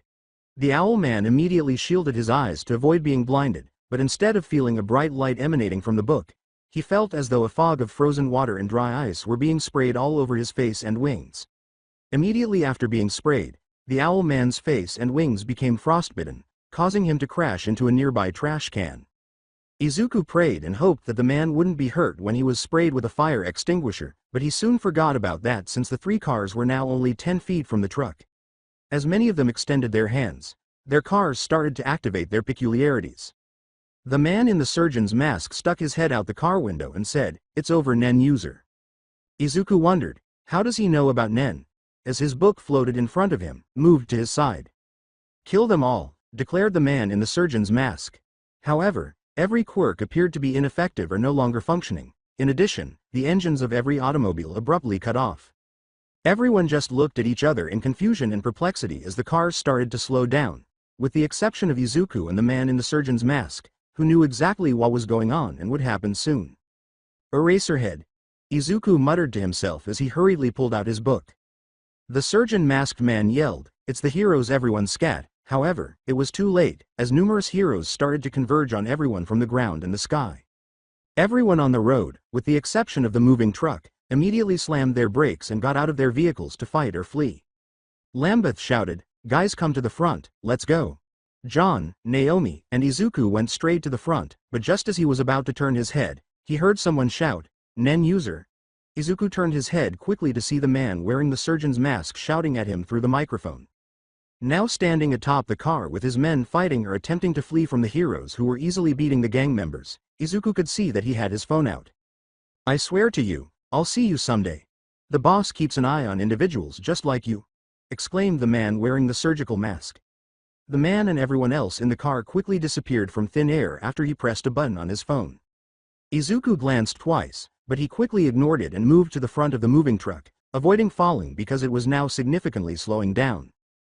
Being aware that he will have plenty of time to reflect and ask questions regarding the entire exchange he just had. However, Lambeth swiftly crawls in Izuku's direction while holding John's black bag by his tail before he even reaches the front. Lambeth grabbed Izuku without saying anything more and leapt from the moving truck, racing into a nearby alley. Izuku yelled, "Why are we running? The heroes are back there and safe." As he carried Izuku, running through the alley while panting heavily, John reminded him, No you idiot, we literally did a whole lot of illegal s tonight. Right thing or wrong, we still broke the law, remember? Izuku questioned. What about the others? They'll be fine. Naomi and the others will be safe with the heroes and Lambeth has a plan for himself. But you and me, we needed to leave. John said as he took deep breaths. Izuku turned to face John at this point, noticing the blood, scale cracks, and labored breathing coming from him. Letting Izuku know that John was finally feeling the effects of all the fighting, blows he had received, and using his quirk. Izuku opened his mouth to speak, but John quickly sidestepped. John lets Izuku get back on his feet while he and Izuku slide out of the way of an attack. However, all of that movement only made John gasp for breath. Izuku glanced up quickly and saw a tall, slender, pale-skinned man standing where he and John had just been. His black hair was messy and shoulder-length, with some of it hanging in front of his face. He was dressed in loose-fitting black clothing, which included matching pants that tucked into his boots and a long-sleeved shirt. In addition, he has a strange-looking wrap scarf and a utility belt on, and his eyes are shielded by a pair of bright yellow goggles. I don't understand. I was using Ken. I know I'm still working on it, but how did he get past my aura? Izuku asked, stunned by the way the guy had snuck up on them. Before anyone could respond, the thin man said, I advise you to stop what you're doing and come quietly. You're both under arrest. I don't know what was going on back there, but it looks you guys were being attacked, but what you were doing was highly illegal as well. Now put your hands behind your head. Don't run. I have other heroes right behind me. Izuku and John simply exchanged glances. John simply shakes his head, no, when Izuku looks at him pleadingly. John and Izuku both simply sigh to themselves and inhale deeply. In an instant, John and Izuku both ran in different directions in an attempt to get away. The thin man, however, threw his scarf at Izuku. Izuku was on the verge of being taken when Lambeth's duffel bag struck him, barely pushing him away from the scarf. Without missing a beat, Izuku gets back up on his feet to watch as John and the thin man start fighting. Izuku could see, though, that John was only attempting to delay the hero rather than harm him. Even so, it was evident that John was worn out and only half moving. John continued to swipe at the slender hero, who was effortlessly dodging all of his attacks like a ninja, and he yelled, take the bag, run. Izuku hastily grabbed the bag, reached inside, took out the final smoke grenade, and let it go. Knowing that John wouldn't hold up against the pro-hero for long, they made a hasty retreat out the alleyway. Now that the smoke was emanating from the canister, Izuku called forth his quirk book and placed Lambeth's bag inside, omitting the final flash grenade. Soon after, Izuku desummoned his quirk book and emerged from the alley's smoke cloud, entering the main street. Granted, there weren't many people out and about because it was so late at night, with just a few people strolling along the sidewalk and a few cars passing by in the streets. Knowing that masked and hooded man was in trouble, the majority of people on the sidewalk, if not all of them, stared and stepped out of Izuku's way. Another voice said, stop right there, as he was running. Knowing that Zetsu and Ken were now useless and that he needed to concentrate on leaving, Izuku started using all of his nen to increase his running speed without turning around. Izuku's speed increased noticeably as a result, but even though he gained some good distance from the hero, he could still feel the hero pursuing him. Izuku's thoughts were racing with ideas for how to get rid of the hero when he noticed a building's rear entrance about 60 feet away. Now that there were numerous lights emanating from the building and loud music blaring from inside, Izuku concluded that the establishment must be a nightclub. Izuku has an idea in a few seconds and starts walking in the direction of the nightclub's back door. However, something sped past Izuku's face, and when he turned to look behind him, he saw that two more heroes were pursuing him, one of them attempting to strike Izuku with a weapon fired from her mouth. Izuku pulled the pin on the last flash grenade he had in his jacket pocket. Izuku threw the flash grenade behind his shoulder after counting for a few seconds. He continued running as the flashbang sounded behind him, unable to determine whether or not that had actually worked. When Izuku finally reached the back door, he swiftly slammed it with a cold shoulder slam. You know you like it, should be played for club music. He could hear the music growing louder as he entered the building, and then all of a sudden he was standing on the edge of the dance floor. A sudden pause allowed Izuku to catch his breath while simultaneously taking in the sea of people dancing together. Everyone was moving their bodies in time with the song as they danced. While some dance in groups, others grind on top of one another while dancing to the music. Izuku had never been to a nightclub before, but he was always interested in what the interior looked like. He had to leave, though, and didn't have time to linger or look around. Izuku started squeezing past the dancing people in an attempt to locate the restroom until he noticed the sign at the room's edge. He started removing his mask, baseball cap, and hoodie as he was walking to the restroom, tying them all into a tight ball. He noticed that there was a line for the women's restroom but not for the men's as he got closer to the restroom. He entered the bathroom without thinking and went directly into an open stall, shutting it behind him despite the smell of vomit and alcohol coming from it. After calling forth his Quirk book, Izuku starts to undress to his underwear, putting all of his clothing in his hands and in his Quirk book. Izuku then pulled out a pair of black jeans, sunglasses, and a black collared shirt after turning the page. After putting all of that on, Izuku left the bathroom, holding his Quirk book in one hand and ruffling his green hair in the other, while using his black shade to search for the heroes pursuing him. Finding a hero didn't take long because the person pursuing him was on the DJ station helping the DJ, but he was unable to locate the other two. As he made his way around the packed dance floor in search of a strategy, Izuku thought, they're probably blocking the exit. After about 5 minutes of clumsily pacing the nightclub, he heard a woman approaching him from behind. Go to the next one if you feel uncomfortable with sexual assault or predatory behavior. The woman said, hey cutie, I've been watching you ever since Ya got it in. Why don't you come with me? As Izuku felt two hands grab his left shoulder. Izuku turns to see a woman in her middle years with brown hair cascading down to her sides. As she swayed back and forth and twisted herself around Izuku's arm with one arm, the woman was obviously intoxicated. The woman pressed a glass of wine into Izuku's face and said, calm down, sweetie, go ahead and take a swig of this, it'll loosen you up. No thank you ma'am, was said shakily by Izuku, whose voice cracked. The woman cooed, oh, you're just a baby, and Izuku sensed that she was pushing herself up against her. The woman almost moaned as she started to feel up on Izuku, groping him as she did, saying, ooh but you a strong baby. Izuku said, ma'am, please stop, as he started to try to back away because he could smell the woman's alcohol breath and her face was now just inches away. Izuku was feeling conflicted right now. He was both uneasy and somewhat excited by the situation, which also made him feel somewhat guilty. Now, Izuku sensed that the woman's face was beside his. The woman slowly licked and nibbled on Izuku's ear while her hand reached into his pants, whispering, don't worry, I'll be your mommy tonight. Izuku was feeling a lot of different emotions and was just frozen in place when he heard someone say, ma'am, please get off of him. Scenes end. The older woman and Izuku both jumped when they turned to see a female hero standing directly next to them. All that was visible of the hero was that she wore a black cape that reached her knees, covered her entire body with a simple eye mask on her face. Think of it as the Incredible Mask. And had her hair pulled back in a ponytail. What gives you the right, huh? I got dumped today so I'm going to have my fun and that man is coming with me tonight. The woman who was on Izuku said as she walked towards the hero after he had been released. The hero looked directly at Izuku and said bluntly, ma'am, you're too inebriated to realize this, but you're making him very uncomfortable, in addition to the fact that he's obviously a minor. A group of older women approached the inebriated women before they could say anything more. As they dragged their heavily inebriated friend away, still yelling drunkenly, the group of women apologized to Izuku and the hero for the incident. Drunk cougar, the heroine muttered as she observed the group of women leaving the nightclub. Izuku grabbed the hero's arm and said, you're coming with me, let's go, before she could thank him. Izuku allowed the hero to lead him outside, where he saw a few police cars parked in front of the nightclub, without even resisting. Izuku thought, well at least we were able to save all those people, hopefully I won't be in jail for too long, as they started to descend the stairs, accepting his fate of being caught. Club music ends. The hero actually made a left, taking them both across the street as Izuku was getting ready to be loaded into the police car directly in front of him. Izuku was about to ask the hero what was happening when she put two fingers to her ears and raised her finger to silence him. The hero continued her conversation by saying, negative, I haven't found the suspect, but the police are inside with the others blocking the exit. We should be able to find him no problem, roger that, I'll see you soon, over and out. When she had finished speaking, she turned to face Izuku and exhaled deeply before saying, all right, go home, kid. Izuku was just staring at her in disbelief until again.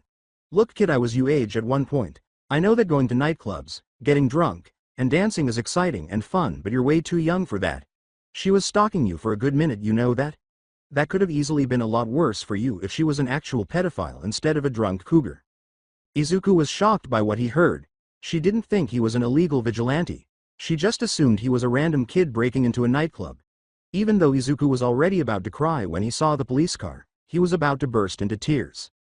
He must be one of those really sheltered kids, huh? The bewildered hero said. Kid, you okay? I don't understand. I'm letting you go home with a warning you're not in trouble. Yeah, I know, it's just that I was scared, Izuku said, breaking down in tears. At last, everything that had happened during this one night had smashed into him. The stress of handling other people's lives, the fear of being discovered, the constant fighting, the human trafficking conditions, the pursuit by heroes in a gang, the stalking and groping by an older woman at a club, and the numerous times he could have easily died. He simply collapsed to his knees and sobbed uncontrollably. She knelt down and comforted Izuku with a gentle embrace, and the hero, who believed it was just about getting into trouble at the club and being stalked by the women, wasn't uncomfortable with the crying. I will continue the story next part. Till then, bye bye.